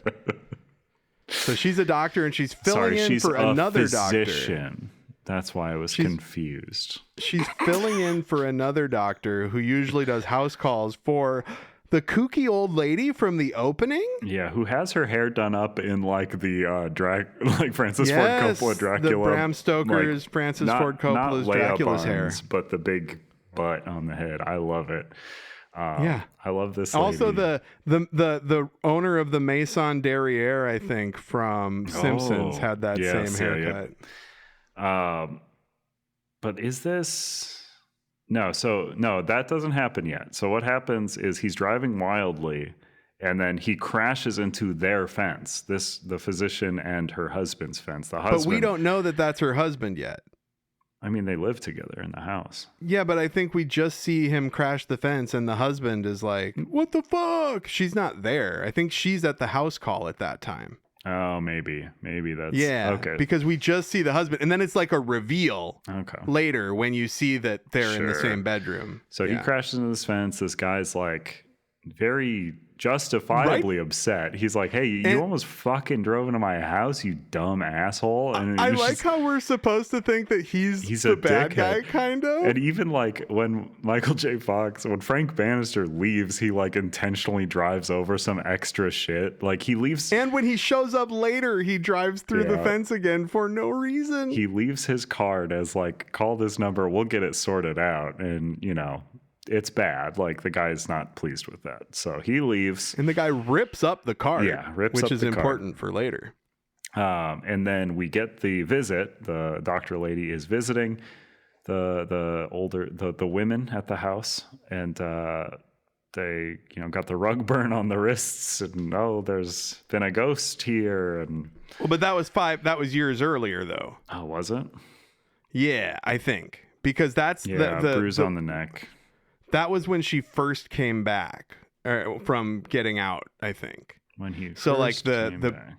Yeah, because she was in prison for being an accessory to the asylum murders, and she came home 5 years or 6 years before this. So the day she got out was the day that he was in the car crash and she killed his wife. That's when she got number 13, because they'd only killed 12 up to that point in the 60s. Mm-hmm. And then later, she gets out, goes back home. She used Ouija boards to summon the serial killer. And I'm assuming that was the first time that the serial killer's ghost had come back. Sure, yep. Why didn't he kill the mom, I wonder? They never really explain why she was kept alive. I think she's just scared of her because she kills her later. I mean, big spoilers. She was super mean and shitty to her daughter all the time. Like, why? How did she survive that long with a serial killer, I wonder? I mean, I think it's a whole, like, she was scared of her. Like, she was, like, because it is a whole, like, I don't know, their relationship is that she was, like, this lady who is probably drawn to a serial killer guy because her mom sucked, but also she harbored a fear for her mom. She does kind of just kill her later, though, so... She does, and she's like stoked about it. I know, she's like it was not difficult at all. But she does feel like she's really given into the crazy at that point, because she is just like Looney Tunes for the rest of the movie after that. Whereas she's pretty normal at this point, kind of trying to get away with it. Yeah. So basically, the thing is, they make you think that the daughter is being abused by the mom. Yeah. And the doctor lady is like, "I can get you out of here. I can help you." And she's like, "No, no, no." Yeah. And she never goes outside. Yeah. She never goes outside. Yeah. I love this weird, because like, again, watching this movie as like a kid, I was like, "Oh man, this lady, it's so sad." Like, I like. Have we talked over? Did we mention? Did you see the Peter Jackson cameo? Yeah, where he's okay, cool. It's not hard. It's not for a while, but he's got the lip rings. My notes are kind of all over the place. So, but the punk with the Grim Reaper T-shirt. He's barely in it because it's just a tiny glimpse of his face, but the focus is mostly on the fact that he has a shirt that says Grim Reaper and it's like pointing a finger right at Michael J. Fox. So she meets those characters. So all of her characters are intertwined. And then we cut to a documentary showing, because the mom of the daughter is like, "Hey, you don't know about her. Like, you think I'm abusing her. That seems like you think that, but she's like awful. She crazy. Like, you shouldn't say anything about her because I know about her and she's no good. She a killer. And so she goes home and watches this documentary that's like, hey, they did a killing spree, her and her boyfriend, many years ago, and she just got out of prison and her boyfriend got the electric chair. Johnny Bartlett, another good name, just like very memorable names. Johnny Bartlett does sound like a serial killer's name. Like, and then you see Jake Busey. You see that it's Jake Busey, and you're like, "Holy shit!" Him in that retro footage is so scary. Like, he's so great. alarming. Like, he's so good in this movie. He's such perfect casting. He should have been in it more. Yes. The fact that he must have been like a scheduling thing or something, because the fact that you only get Jake Busey cutting it up as the blue serial killer ghost for a little bit at the end. Well, I think he works really. It's a better mystery because there is definitely a mystery element to it of like who's doing the thing. Who the Grim Reaper? But like, it's a good reveal, and like, it's definitely goofier when it's him. Like when it's his blue ghost versus the like weird ethereal sheet thing that has like this big stick it pulls out that it like puts on the ground and like a big like scythe shoots out of it. It's like a switchblade scythe. It's like so cool. And then when Michael J. Fox wields it later, it looks so cartoony. I love it like, when it's really Who Framed Roger Rabbit. Like, it's almost like the whole gun thing. So much cartoony shit in this. Because when he like smacks it against the ground too, it ghosts Jake Busey or whatever, like later. Yes. But yes. We haven't even gotten to the fucking... haven't gotten there. So basically... Michael J. Fox of it all. She sees that documentary. She's like, hey, I was in that house. And then you're right, because the husband... like does his like he's doing a rowing machine. His rowing machines into frame. He's like, what? That's crazy. So like, yeah, that's the reveal that they're together. What a great having somebody that I know Peter Jackson isn't the first or only person to do that, but having a character rowing machine into frame is really good. That's fucking movie directing. I do love this. I love this movie so much because like you have such an unlikable lead. He's such a shithead and he scams people for money and like you hate this husband. Like you're like okay that like Michael J. Fox eventually cucks him, his undead self, because like this guy's just had his house run into by a drunk driver and then like just dies because like he rose into frame and he's like, oh yeah, she's crazy. And then like the bed starts levitating and like Frank's card is there and like all this stuff's happening and oh no, there's a ghost in the house. We have to call this number that we happen to have the card for, which the husband's like, why do you have the card? Frank shows up and, you know, it turns out he didn't have the card. The ghosts put it there. I know the ghost put the card there and the ghosts are just guys. Andrew. Yeah. The ghosts put the card there. They did. They put the card there. I watched the movie. Good job. There's two ghosts. There is a disco ghost guy who died in the 70s, and there is a nerdy sports jacket wearing ghost who died in the 50s, probably. And those are two ghostly guys, but we mostly just see poltergeist stuff happening. Yeah, we don't know yet. And then the Ghostbuster comes in. Michael J. Fox comes in with his radio that he pretends is a ghost trap. Mm-hmm. I love going through all the like, did this happen? And they're like, no. And he's like, what? He's like, yeah, like no, I'm pretty sure that. Yeah. Are you sure the toilet didn't clatter? And then he's just like, oh yeah, of course it's this and this, and he does this fake thing. He's got these little. I love weird the radio remains of the ghost that poops out a little pouch because he has this little proprietary gadget that has no purpose other than to trick people because it poops out a little pouch and he's like, do you want these ghost remains? And they're like, no. And he's like, oh, he throws them down the food disposal and he's like, don't worry, they can't feel a thing. So stupid. Which is funny because the ghosts actually can feel stuff and they're constantly getting fucked up and uncomfortable from it. Also, one of the funniest signs of the time. This movie was made in 96 and he's going over the cost of removing ghosts from your house. One of the worst things I could imagine having in my house. And he's like $300 and the guy's like, oh God, no, we're ruined. I was like, what? $300. This guy's That was Clinton. He should have been fine. Yeah, they just bought a new house. In New Zealand, though. In New Zealand. Oh, is that where they shot this? Yeah, this is all shot in New Zealand. Oh, they flew everybody over to New Zealand. I love it. Yeah, it's shot in New Zealand and made up to look like the Midwest. And certain shots are like digitally changed in post to make it look different because it otherwise looks. They had to take all the Hobbit hills out, like all the Hobbit houses. It's actually just him. It's just him walking through the Lord of the Rings set. Yeah, they had to clean Smaug out of a few shots I've read. So he says, "Hey, let's call it even on the fence." Yeah, he's like, "Okay, we're good." Which is, okay, I see the scam here.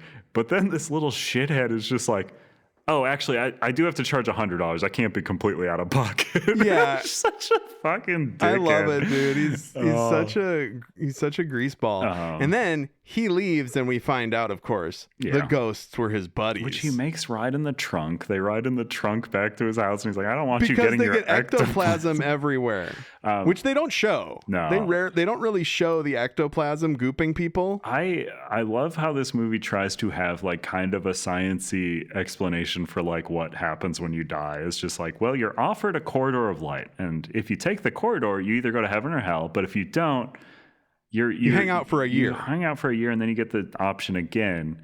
But in the meantime, your goo starts to your ectoplasm starts to rot because it's so they have just these rotting ghosts.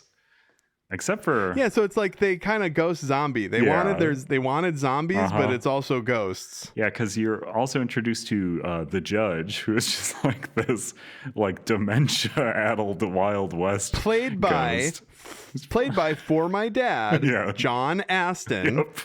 I got his name wrong in the Gremlins 2 episode, and my dad was not happy about that. So this is John Aston, the original Gomez Addams. Multiple John Aston movies that we've watched. But yeah, John Aston, who sat for makeup like 4 hours a day to do this role. Oh, and did you like how the judge makeup design was specifically by Rick Baker? Oh, I did not see that. It's the That's only great. thing that was called out. It's like the judge makeup, Rick Baker. The people that they'd hired just could not fucking figure it out. God, there's a good bit too where he fucks a mummy at some point.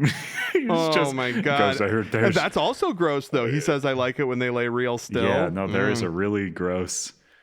But also before he jumps into the coffin to do it, he goes, "There's a reason they called me the hanging judge." Yeah, he's got a big old dong on him, that guy. And he's like a half person. He's got like a spinal column and his upper rib cage. He's exposed from ribs to like waist, basically. Just nothing there. And he shoots guns, and ghost bullets can hurt ghosts. Yes, that's important to note, is ghost bullets can hurt ghosts. Ghosts can grab people, but nary the other way it happens. Like, people can't affect ghosts. But ghosts can affect ghosts, and ghosts can affect people. Seems like it's a good deal to be a ghost. Dude, I know that we don't want to have this be a typically long episode of the podcast, but have you watched the CBS show Ghosts based on the British show Ghosts? I've caught like bits of it, and it seems very bad to me, but oh really? Yeah, well, we have different tastes. I know. That's fine. I've caught the end of some episodes and I'm like, this seems so schmaltzy for like you're a bit of a goes. You're a bit of a too cool for school kind of guy. Like, I wear my baseball caps backwards, whereas you tend to wear a Stetson. It would be funny if you were like the other way, like you're dumber. You're like, there's no laugh track. Like, I tried watching it, but there was no laugh track. I had no fucking idea what was going on. No idea what was supposed to be funny. Like, someone's supposed to be telling me that shit. They used to have a laughter that would tell you when to laugh. So what we missed is the last bit before he leaves the house is he looks at the lady's husband. Deborah is her name. Let's give her a name. The doctor lady is named Deborah. Deborah is the dead wife. What the hell is her name? Why isn't it outlined here? I would presume you would have the IMDb up for the podcast. I don't. I have something else up. I'm not trying to call you out, but at least you can remember what we were talking about a moment ago. Yeah, certainly I can, and that's why you're not going to be distracted for the rest of the show trying to remember it. Lucy Linsky, played by Trini Alvarado, of course. I knew that and all her along. last name is Linsky. Did you notice that Melanie Linsky turns up in one scene of this as a deputy? I think I thought that, but is it actually? Yeah, it is her. Okay. She was also in Beautiful Creatures. She knows she's a Peter Jackson. Weird. Yeah. That's interesting. No lines. I know. I saw her and I was like, is that her? It seems too early. So Lucy and her husband, of course, who is but named it's spelled weird. Ray. It's like Luce or something, isn't it? No, it's spelled the regular way. Well, Linsky's the captions spelled fucked it up. weird with a Y, I guess. But Ray, Frank looks at her husband Ray's head and sees a number 13 carved there, which is just weird, right? Or not a number 13. It's, oh God, what number is it at that point? He's like 36. Yeah. 37. Yeah, Frank knows the number 37 glowing on Ray's forehead. Oh, there we fuck go. me. There's the notes. So sees a 37. He's weirded out by it because he thinks one of his ghost people did that to fuck with him. And so he leaves. He's getting mad at them. We're introduced to the judge, who's just... also, there's like a zombie dog that comes along with the judge who likes to take his jaw. And the judge is like, I want to die for real. And Michael J. Fox is like, no, dude, you're a moneymaker. Well, it's also, he doesn't even want to die for real. He's just like, I just want to go lay in the ground. I just want to go lay in my coffin. Which is also, you do go to the graveyard in almost the next scene here, and you just see all these people, and you're like, why did they take the fucking, like, light trail? They've been here for years, like, rotting. They just weren't paying attention the second time. They were like, well, they gave me 2 chances. Surely I'll get a third chance. And there's just never a third chance. That might be the case, right? Unless you did something real bad and got away with it. But yeah, it's the next day, and the Ray has died. He died in the night from his heart being crushed. And but we saw him on the rowing machine. Yeah, he has a good heart and a doctor wife. So he runs into... Surely a man with a doctor wife has never died. Frank is like walking through town and just sees this guy like running, and he trips and people help him up, but they don't help the other guy up. And he's just trying to have a conversation with him to let him know he's dead, because the guy can't really accept it, and he's just excited that someone can see him. So he ends up going to the cemetery because they're burying him the next day, which is also quite the schedule. They are burying him immediately. I feel like there maybe could have been a few days in between. And we just happened to see him then. But they're burying him. He falls into his own grave and sees his own body, which already has like worms coming out of it too, if I remember. No, the worms coming out of it is later when Michael J. Fox falls into a grave. This guy just sees his handsome corpse. Yeah. Also, his outfit when he's dead is so funny because like those pinstriped, like, looks like a sailor. I know, looks it's like really a sailor weird. I was shirt. like, is this your sleeping outfit? Like, but also we are introduced when they're going through the graveyard. All the ghosts start coming out of the graves, and the ghost Ray is like scared of them because they're all gross and rotting. But then a pristine Arby comes out. And it's like, why is he not rotting at all? Why? Because he's there for 85 years. He's got his tour of duty keeping the ghosts in their place with 2 huge machine guns. I know. I love him in this movie. So he's just the army sergeant. He's like, get back in your graves, you scum suckers, or whatever he says. They all go puke back. Bunching pile of pukes. So they all go back. Frank's having a hard time. He has to go on a date with his wife because his wife's like, hey, I do believe in you, Frank, because they left when you came. And do you see my husband? And he's like, yeah, he's right here. They go and do dinner, and turns out he blew a bunch of her money on a bad investment. They needed to do that. Yeah. Because we have to not feel bad. And honestly, they don't even really fall in love very hard. No. Like the Michael J. Fox and Lucy. They're just kind of cute, and they bond under like trauma. Duress. Basically. It's much like the relationship between Sandra Bullock and Keanu Reeves in Speed. Which we all know falls apart. Because of trauma. That's what they say. And because of Speed. And because then she's on a too, boat. With her she's on her a boat. new husband, who's also a police officer, who also stops speed crimes. I forgot that she was married in that to that Robert Patrick, not Robert Patrick, guy who looks like Robert Patrick. Yeah, I don't know who it is in Speed 2. A Robert Patrick like. Speed 2 Cruise Control. We haven't even got to Jeffrey Combs yet. Let's go. Yeah, so fast forward, we get a little shitty light on him, but Frank is seeing more and more numbers on people's heads because he goes into the bathroom at this dinner and there is a chubby guy with a 38 on his head, and he's like, nice number, and the guy's like, what the fuck are you talking about? And Frank flees. No, Frank watches the fucking the Reaper like the Grim Reaper comes in. That's the thing, the kills Reaper the guy. like suddenly goes on I guess he kind of has been on a quick spree here because he's been on a 5-year spree from 12 to 36, but like 36 to 40 happen in like 2 days because because that's when the movie. Yeah, the Reaper's like, I gotta bump it up. Yeah, everything always goes a little bit faster once the movie's going. But I guess the Reaper might also be like, I'm being observed now, so now I gotta speed it up.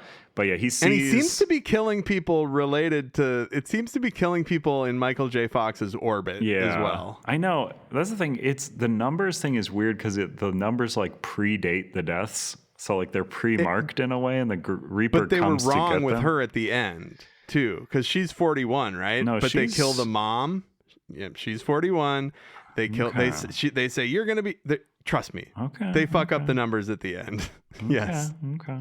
He marks her. She's as got a 41 on her 41. head, but she's got a 41 on her head. But then the mom gets killed before her, and so that makes her 42. Several people get killed before her. Sure. But I mean, but with numbers, I think, numbers wise. But the Reaper, this is the first time we see the Grim Reaper, who's like a cool, scary sheet, a dark, dirty brown sheet that just comes out of the wall and puts a hand in this guy's heart and crushes his heart, which is a thing that we've heard earlier from the sheriff of just like, hey, they're having heart attacks, but they're not actually heart attacks. It seems like someone just crushed their hearts. So Frank sees it happen.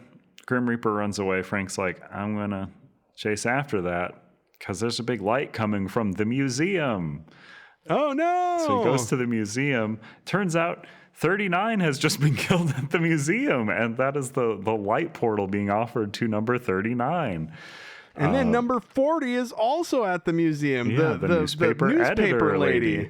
And he's like trying to save her, right? So she of course thinks he's attacking her because she printed a story in the paper saying he's a charlatan. Yes, this is when the police start firing at him because they think he has to do with this. Oh, that's in my notes. Yeah. He throws a statue at one of the cops who catches the statue and is just fine. And then they start opening fire on him and everybody else in the museum. The gunplay in this movie is some of the most wildly fucking irresponsible security guard acorn cop fucking shit. It's so funny because not only is it endangering people, it's endangering capital because it's like they're shooting all the displays, priceless artifacts. They specifically have a display of cat skeletons from Egyptian times that Frank pokes his head up from behind and then ducks, and they proceed to shoot each cat skeleton to death.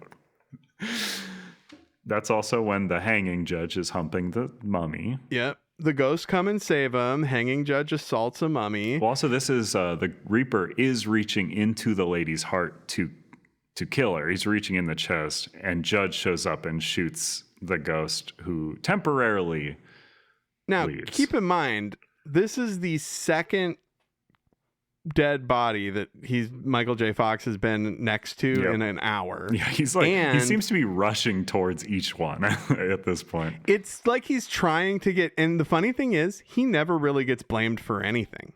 I mean, he doesn't even get blamed for, but the sheriff never really thinks it's him. Yeah. And at the end, the sheriff is like, oh, it was ghosts. Yeah. And it all just kind of goes away. But he... Well, I think they think it was the lady all along. Actually, no. And he is like, the lady summoned a ghost.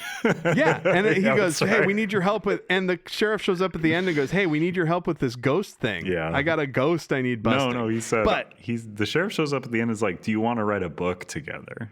Ah, yes. And he's like, no, you should write it with your guardian angel. Yeah, and we'll get to that in a moment. But the other important thing about the end of this this scene is, first off, this isn't even an hour into the movie. No. And Michael J. Fox punches the newspaper lady in the face to knock her out in front of everybody, throws her over his shoulder, and then runs out to flee from the Grim Reaper who's trying to kill her. Yep. And he ends up on the same road where he killed his wife, or where his wife died. Ends up crashing his car in the same way. Much the same way. And she ends up being killed in probably the same way. Because I love to, because he has this thing where he had that traumatic experience so he can see ghosts. He also seems to have this thing where once he starts in like a traumatic experience or a heavy trauma area, he will like be stuck in the past temporarily. He like hallucinates that he's looking at the past. And that happens as like a superpower kind of later in the asylum. But also when he's taking her over his shoulder out of the revolving doors, police are coming in to stop him, and they're like, hey, and they're like in the opposite revolving, and you're like, oh, they'll just go around. But then the revolving door goes so fast because clearly the ghosts are doing it. Ghosts are doing this dumb little whoop, whoop, whoop, whoop, whoop. So then the ghost is or the Reaper gets her. Grim Reaper after they crash, kills her. And so this is a third murder just tonight. This fourth murder that he's on a killing spree, Michael J. Fox, from the perspective of the police. Yeah, and that's honestly, the FBI comes in next. Yeah, because we don't meet the FBI guy until Michael J. Fox. The FBI guy gets introduced to Lucy. Yeah, because Lucy is it turns to out the FBI we guy. cut to the police office. Lucy is being interviewed, and they introduce the FBI guy, who is Jeffrey Combs, who has gone undercover with so many satanic cults and stuff to investigate them that he is a weirdo now. He is undergone physical and sexual torture while in these things. This guy has multiple reveals where he takes his shirt off. Yes. Well, he does a big reveal at some point showing that his nipples have been removed and he has like tattoos, he's all scarred and from scars his rituals and stuff. Yeah. But he also takes his shirt off and reveals that he's wearing a lead vest so that he can't be killed by fucking Michael J. Fox's mind powers, because that's what he thinks is going on. That's right. Yeah. Now, I love how much he likes to slowly unbutton his shirt and reveal it to people, but that's later. He's Jeffrey Combs from Reanimator and Star Trek. He was Trek. Dude, he's so fucking great. I love Jeffrey Combs, man. He's one of my favorite character actors, and he is really doing it in this. Like, he's in a different movie, and he's wild. He's so good. He's both intense and scary, but then the second like a woman raises their voice to him, he gets very scared. And he says, I have problems with women yelling. He really has issues with certain specific things, which is great. But he's like, we're never going to catch Frank. If I know a killer like him, joke. He's gone. We'll never find him again. If we're lucky, we'll see him in years or something, like some weird thing like that. And then he walks in and turns himself in. Like Michael J. Fox walks in behind him, like, and Michael J. Fox does not look as distressed as he should. He's doing the Michael J. You know how Michael J. Fox looks like left and right sometimes? Yeah. Like that's like a thing that he does. He does the Michael J. Fox looks as he's walking in, and it's like, oh. Yeah, he just comes in and it's just like, hey, I'd like to report this lady's dead. Like where my wife died. She also has a number. And she doesn't have a number though. I just don't. It's just so wild that the sheriff never thinks that he's guilty. He never. I know the sheriff has like kind of this just like, nah, Michael J. Fox never seems like he's worried about being arrested for this stuff. Yeah. You know what I mean? He never feels imperiled by his freedom, even when Jeffrey Combs is threatening to fucking kill him or whatever. And maybe this movie has this because I watched it as a kid, but there's so much like Looney Tunes energy that runs through this movie's veins, but then like I don't really think about it like not being serious when I'm watching. Like it does feel like the stakes feel high, and like it does feel scary at times, and like it's very exciting. But like there's a scene where they're breaking him out of prison. It's honestly the next scene, so I'll just talk about it. It's like she comes to visit Frank in jail and is like, hey, you're being a little bitch. Like, hey, come on, let's get out of here. Why are you such a weenie?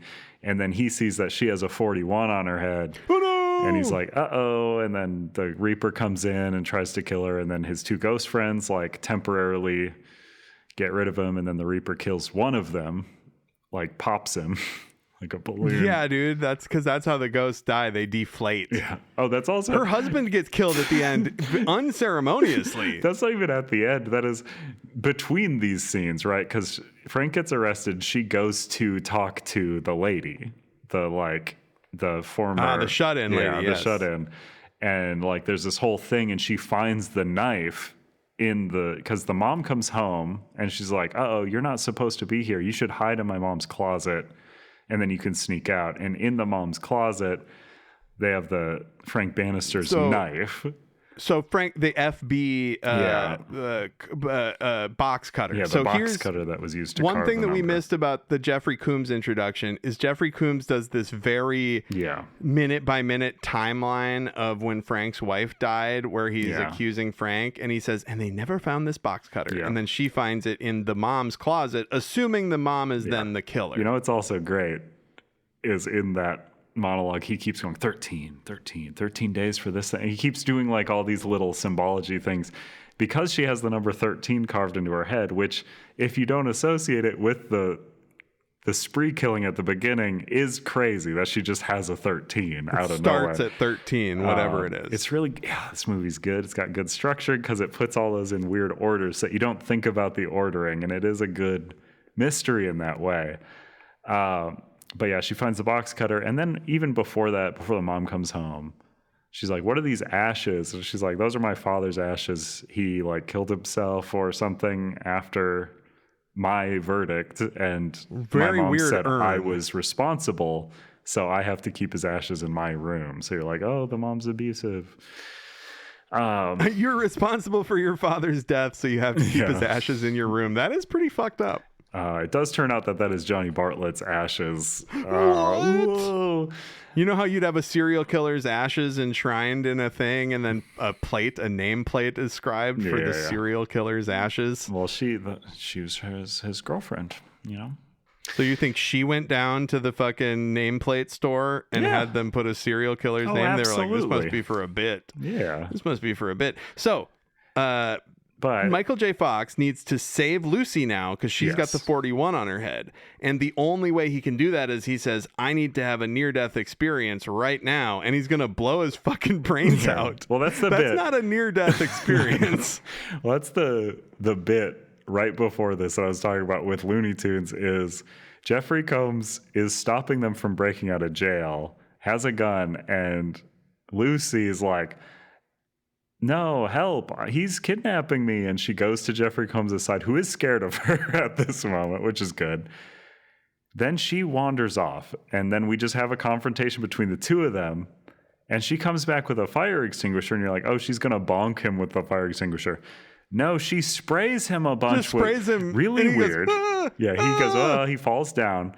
Frank walks up and gets a kick in, and you're like, oh, he's just kicking him because he doesn't like him. But no, he gets a kick in, and the detective's gun shoots into the air and he grabs it. And I'm just like, so he... What?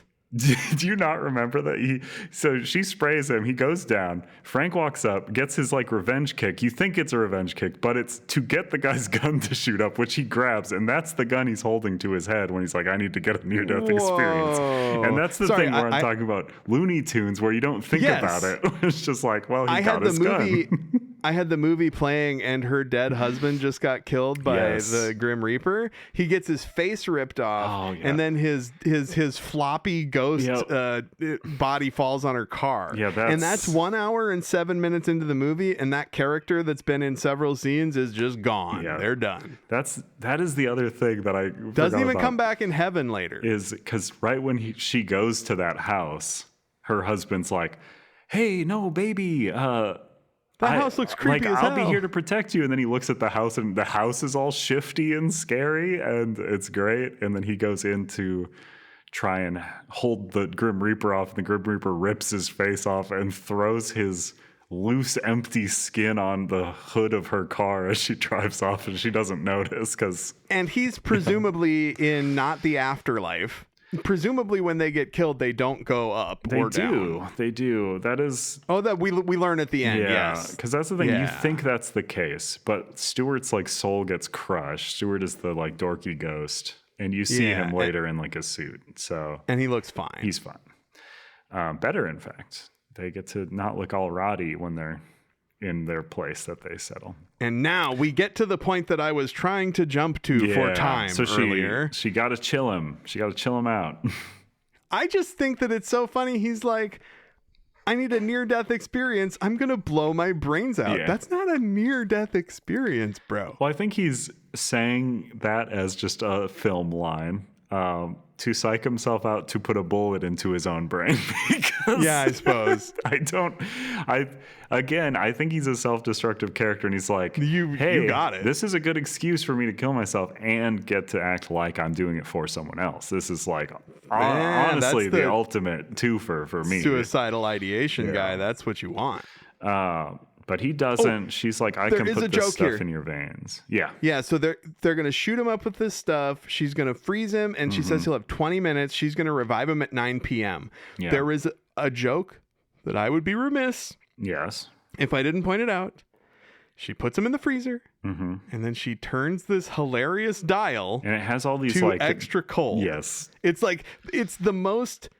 prop. Yeah. It's like the most that dial ain't connected to nothing. There's so many things too with it too that are sounds like it's just like why is it so digital? It's a freezer. So great. So great. Yeah, turning it to extra cold. It's so funny. But yeah, he gets frozen. Like if this was an even goofier movie, it would be like the first one would be like peas. It would be like peas, turkey, human for freezing. But he's frozen. He's coming out of his body. But Jeffrey Combs shows up. This part also so funny because Jeffrey Combs comes and it's like, hey, you're a messed up person, aren't you? Like he thinks she like did this whole thing so that she could kill him in a weird way. And she's like, no, I have to be here to wake him up. And he's like, no, you're not. And she picks up like just a random object to clock Jeffrey Combs with. And he pulls out like an Uzi. An Uzi. Yeah, and he even says, I have an Uzi. I'm the guy with an Uzi later. Oh, he rolls. So he takes her. He's got this weird thing where he takes out a donut because he has hemorrhoids, I guess, because he sits down on this donut and goes, well, and presumably he has those hemorrhoids from some dark ritual that he had to undergo when he was undercover with a cult. And then Lucy starts yelling at him. He gets perturbed. So then he's got to slam on that cover of the Carpenters that they like to show in Juno. So weird. That one that Jason Bateman shows Juno to be like, look at how good my taste is. I know this Sonic Youth cover of the Carpenters. I forgot about the creepy fucking that guy stuff. An adult in Juno. man's trying to hit on a pregnant teenager. Well, because he knows she fucks. He knows she's open for business. Oh, God. That was gross. Me saying gross. I know she fucks was totally fine. You saying open for business, that's a bridge too far. You have history of saying flat white. Oh, bringing it back. Well, you eat cat food, motherfucker. Dog. No, it was cat food, I thought. No, it was dog anyway, food. Continue. And I tried it. It's a sampling. So I did a flight. You did a flight of dog food. So Jeffrey Combs takes her to a graveyard, is like, hey, I'm going to let you leave in 12 hours. And she's like, oh, you fucking suck. And he's so messed up with her yelling at him. He gets out of the car and decides to reveal his nasty scars and stuff. No more lead mind vest. Now he just has his cult scars. And now this is when flying Michael J. Fox is like zipping through the air. He's got to save her from not only Jeffrey Combs, but also the Grim Reaper. What the heck? Because the Grim Reaper is zipping around on top of her car. So he gets in the car and drives it, which very good scene. Jeffrey Combs thinks he's mentally manipulating the car. And he's like, oh, my mind. I'm doing it with my mind. And he's like, wait, stop. That's good. So they're on the road. I'll cut one of us out for that since we said the identical thing over each other. This happened earlier where the Reaper puts his like scythe through the roof when he's in the car with the like under reporter. his neck. Yeah. But they're driving, they're trying to get away. He chases the ghost into the cemetery. He gets Arlie Ermy gets split in half. Unceremoniously split in half. So funny because he's got his guns, but he shoots in a way where he's shooting a spread. So he's never shooting straight forward. He's shooting off to the sides as like just a show. I believe they call that guns akimbo. Yeah, and the guy the Reaper walks up straight in front and splits him in half.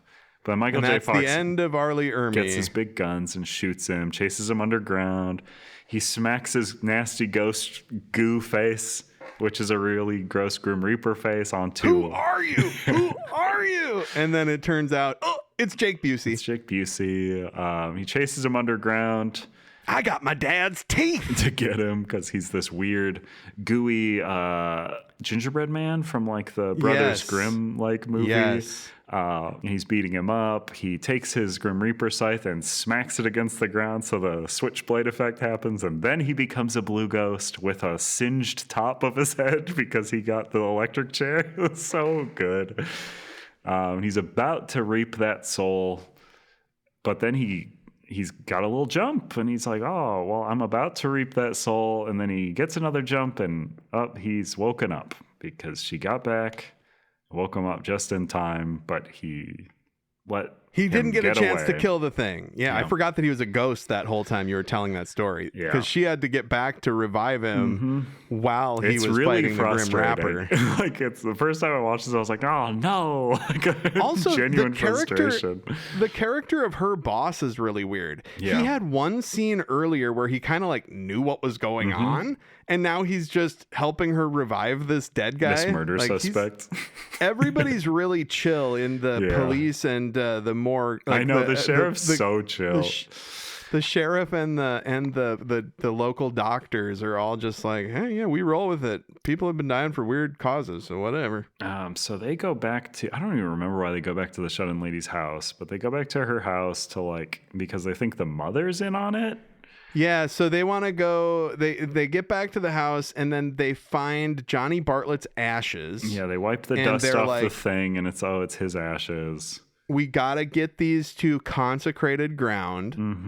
And good news, there's a chapel in the old insane asylum that is right behind the house. She also had old hospital where they did their killing spree. So she had to live right next to the old hospital where she was traumatized. We find out she was gleefully killing people at the time, it's okay, but... Yeah, so they go to the hospital and they're having flashbacks, or Frank is having flashbacks there, which do lead him to the chapel, but also make him fairly ineffectual when dealing with Jeffrey Combs, who has shown up with an Uzi, and Patricia, who now has a shotgun and is just sort of running around trying to kill everybody. One of the great scenes, he trips in a hole, which causes him... there's so many pieces at this point. Lucy's stuck in an elevator. Michael J. Fox has the ashes. He trips in a hole. Ashes fly out of hand into Jeffrey Combs' hands, which is revealed that he is there. And then there is a moment later, he uses the hole that he has just tripped in a moment ago to drop in as Patricia is about to shoot him in the head with a shotgun.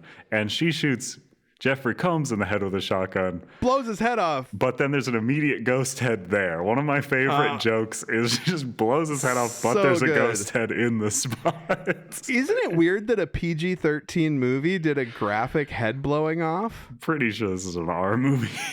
No, it's PG-13. What? That's why I said that. What? I thought it was weird too. It's for kids. No way. This movie, there's a lot of violence. Because also the ghosts get pulled into the engine and get cut up at some point. He does a bug spray in one of the ghost faces and it blows off. Well, yeah, but ghosts, you can do whatever you want to. Jeffrey Combs is a person at that point getting his head blown off. So it's, So also right before he gets his head blown off, he's like, "Hey, you got some dumb bullshit about like." Oh, yeah. I'm dumb. This is rated R. Yeah, no shit, dude. There's so many people get their heads blown off. How the fuck did I don't know.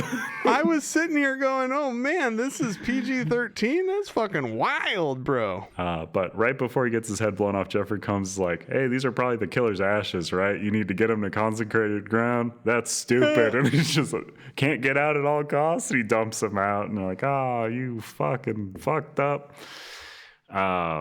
Michael J. Fox falls through the floor a lot. He falls through the floor so many times. And then I believe he just gets choked to death by Patricia. Yep. And then Patricia's so excited to pickaxe. She goes through several killing tools while Johnny Bartlett holds Lucy down. Yep. And eventually he's like, no.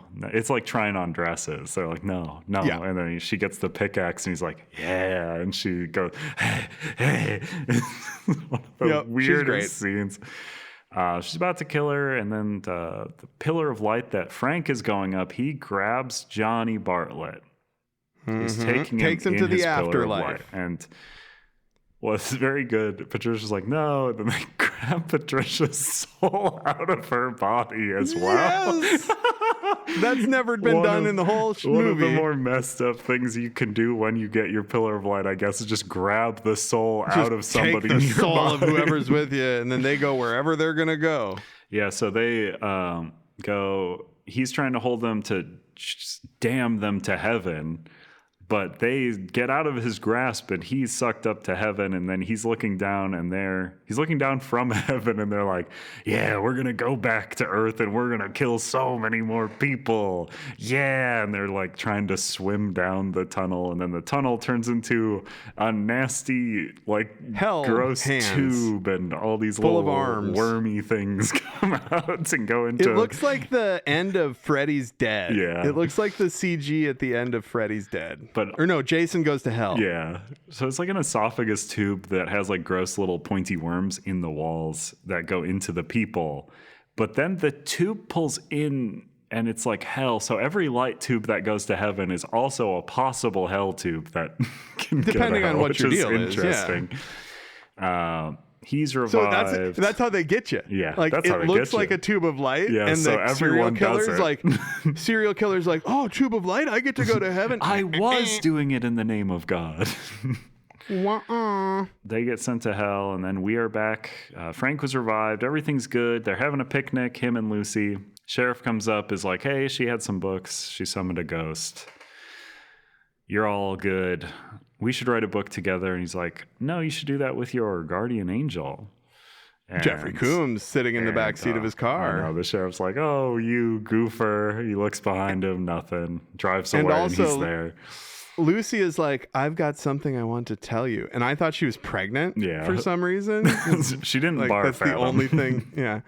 But she says, I see Jeffrey Combs in the backseat of that car, and he's like, you can see ghosts too. And she's like, sometimes when people go through a traumatic event, they can see ghosts. Oh, we're so cute. What's so funny about the timing of this, presumably it's been long enough that he's revived and they're having picnics and stuff. She never thought to tell him until this one little, like... Yeah, she's been keeping it a secret. She wanted to keep it a secret for when they filmed this scene. Yeah. She wanted to get his natural reaction. This is actually just a documentary. They happened to capture Frighteners. So that's the Frighteners. Don't Fear the Reaper plays, and we pan out to his house being destroyed because he's gonna. I think I thought it was PG-13 because of all the cartoony ghost stuff. Yeah, no, it's very much an R-rated film. So we've run. Dude, fucks a mummy. He does fuck a mummy. He says, I'm the hung judge. And then he says, I like it when they lay all still like that, which is unfortunate line for John Astin. It's a real, the cop had sex with a kid. Yep. From Cast a Deadly Spell. Yeah, make sure to. From Cast a Deadly Spell. All right, so now let's rank these things. Yeah, lay it on me. Let's pit them in the pit of death against each other. Appearance, what looks better, the movie or the food that you ate? We didn't even talk about what I ate. I got the meat N3. I don't know what that is. It's a classic roast beef with fries, mozzarella sticks, and the peach egg roll things. Oh, I saw that. I got the brisket smokehouse thing. And then because you mentioned, I was like, what should I get? And you were like, beef and cheddar is the staple or whatever. And so I got a beef and cheddar. And I put horsey sauce on that like a motherfucker. Got the curly fries. Yeah, I got my Arby sauce. It was bomb. And what I used to do is get all 3 sauces and then dip between each one and get a bite of each and then eventually have a big mix of all of them. Sure. It's great. But that being said, Arby's food looks gross. The pictures on their menu look almost AI because it's just a giant slab of like loose beef. And while I think the effects in this movie have aged fairly poorly, I do think the movie looks quite good. The practical stuff looks good. I know that we're supposed to bring our own stuff to this, and it shouldn't just be like, you shouldn't be convincing me of things by giving your rating. But you did kind of do that this time because I was almost going to give it to the food because the brisket smokehouse sandwich that I got looked so fucking crazy good. I took a picture of it to send to you, and then I forgot. But it was like, I opened that box and I was just like, motherfucker. But yeah, having the Frighteners up now, it looks great. So Frighteners for sure. Ingredients, food stuff versus the cast and crew. I mean, Peter Jackson, you got John Astin, you got Michael J. Fox, you got a Busey. We never even talked about the Michael J. Fox of it all. That dude was not in very many movies. I know. And this is like the last feature that he starred in, I think, before the Parkinson's, before like it really got bad. Yeah, I mean, did he know that had he already been public about having it when he made this? I'm not sure. I know he had a lot of recovery after this movie. It was because he broke his like foot or something. But yeah, well, but he's so good in this. Really you forget, good. Like you know, it's also such a distinctly different character than like Marty McFly, which I feel like he always, people always have to outlive their best character or most popular character, and he really does it here. As just like this kind of shithead adult who... It kind of seems like he was a child actor almost during Back to the Future, and this is him being an adult actor, even though he's an adult for both times. But yeah, so I would give it to the movie. Right. Because you explained to me that that Arby's is just powder that they've turned into a loaf. After a bit of more research, it looks like it is beef that's combined with like basting substance until it turns into sort of a smooth sludge that's reconstituted. So maybe not powder, but it is ain't nothing sludge. Powder about that. Dude, I'll eat a sludge. You give me a powder, no thank you. You give me a sludge, that's for dinner. Please. Writing, movie script versus a product copy. Movie script, because we didn't really cover a lot of product copy. Yeah, the main copy was this is the sandwich that put roast beef on the map. I gotta go back to look, because you said, because I was like, their sandwich that I got looked good, but when you sent me that picture of the roast beef sandwich, the half-pound roast beef sandwich that looks like a 4-pound roast beef sandwich from the online menu, I thought it was fake. Yep. Or I thought it was a joke or something. And that's the picture that's on the menu at the store. Yeah. It looks fucking crazy disgusting. Yeah, it's also not what they give you. It's so weird to do that to that degree. Like, it is so egregiously not what they're going to give you. That looks like a double meat mountain. So yeah, writing for the movie. How did it sit with you? Did it leave you thinking versus did it leave you pooping? Like I said, this movie stuck with me enough that I wanted to watch it for many years. I tried to delay leaving a restaurant as a child to watch it silently. This is the other part. It did not have audio playing. Like, it was just a silent... Probably no subtitles either. TV. No, absolutely not. Back then. So I give that to the movie as well. Yeah. And then to my taste, this one, despite Frighteners being so exactly to my taste... I do also think Arby's is fairly exactly to my taste. Me too. I'm going to give this one to Arby's as a consolation because they're both to my taste and it's not going to change the outcome. I'm going to give it a tie. I can't do it. Frighteners is just too exactly my steez because it's just like, it's early Jackson. It's the best of early Jackson.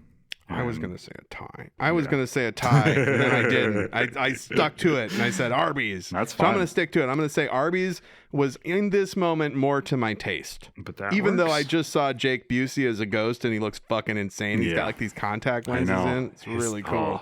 I don't even know if they're contacts. I think his eyes might just be wild man's eyes. He does have crazy eyes. So that is fairly slamming it out of the park, Frighteners. Congratulations.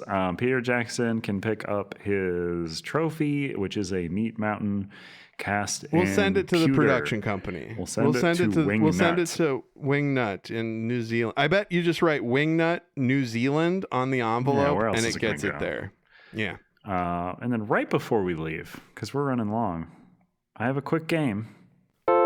This is the generic game theme. It's the one we use when we don't have a specific one. I'm sorry. Arby's or Barbies. Ooh. So in this game, I'm going to give you a product name, and you're going to try to guess Arby's or Barbies.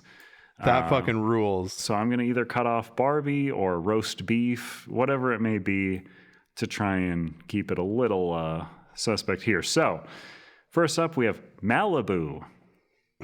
Barbies. Twist and Turn. Barbies. Correct. Classic. Arby's. Correct. But I bet there's a classic Barbie too. Anyway, continue. Totally Hair. Barbies. I wanted to say Arby's because it would be gross. Wow, you're 4 for 4 so far. And you said you were bad at these. Mm-hmm. Next one, Meat Mountain. I think you're making fun of me. Arby's. Correct. King's Hawaiian. Arby's. On to the next one. Home Pretty. Barbie. Another one here. Cool Blue. Huh.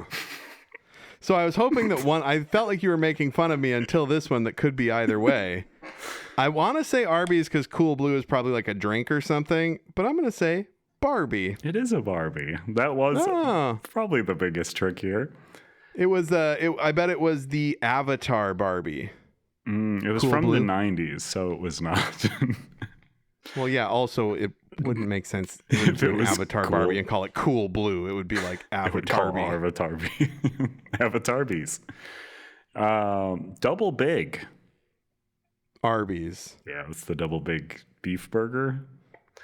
And then, of course, Half Pound. Barbie.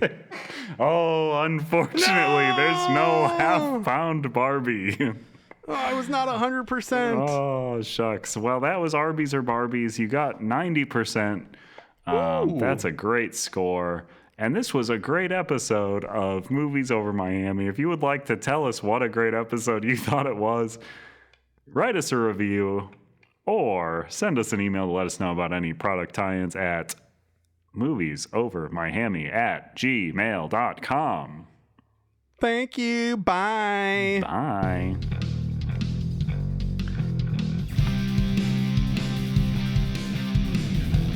Thank you for listening to Movies Over Miami. If you know of a promotional item or have literally anything else of interest that we should know about at Movies Over Miami headquarters, you can email the podcast at moviesovermiami, all one word, @gmail.com. And please, for the love of Satan, like, subscribe, rate, review, tell everybody you know about this podcast. We're counting on you. Everything is going to be okay. Not enough podcasts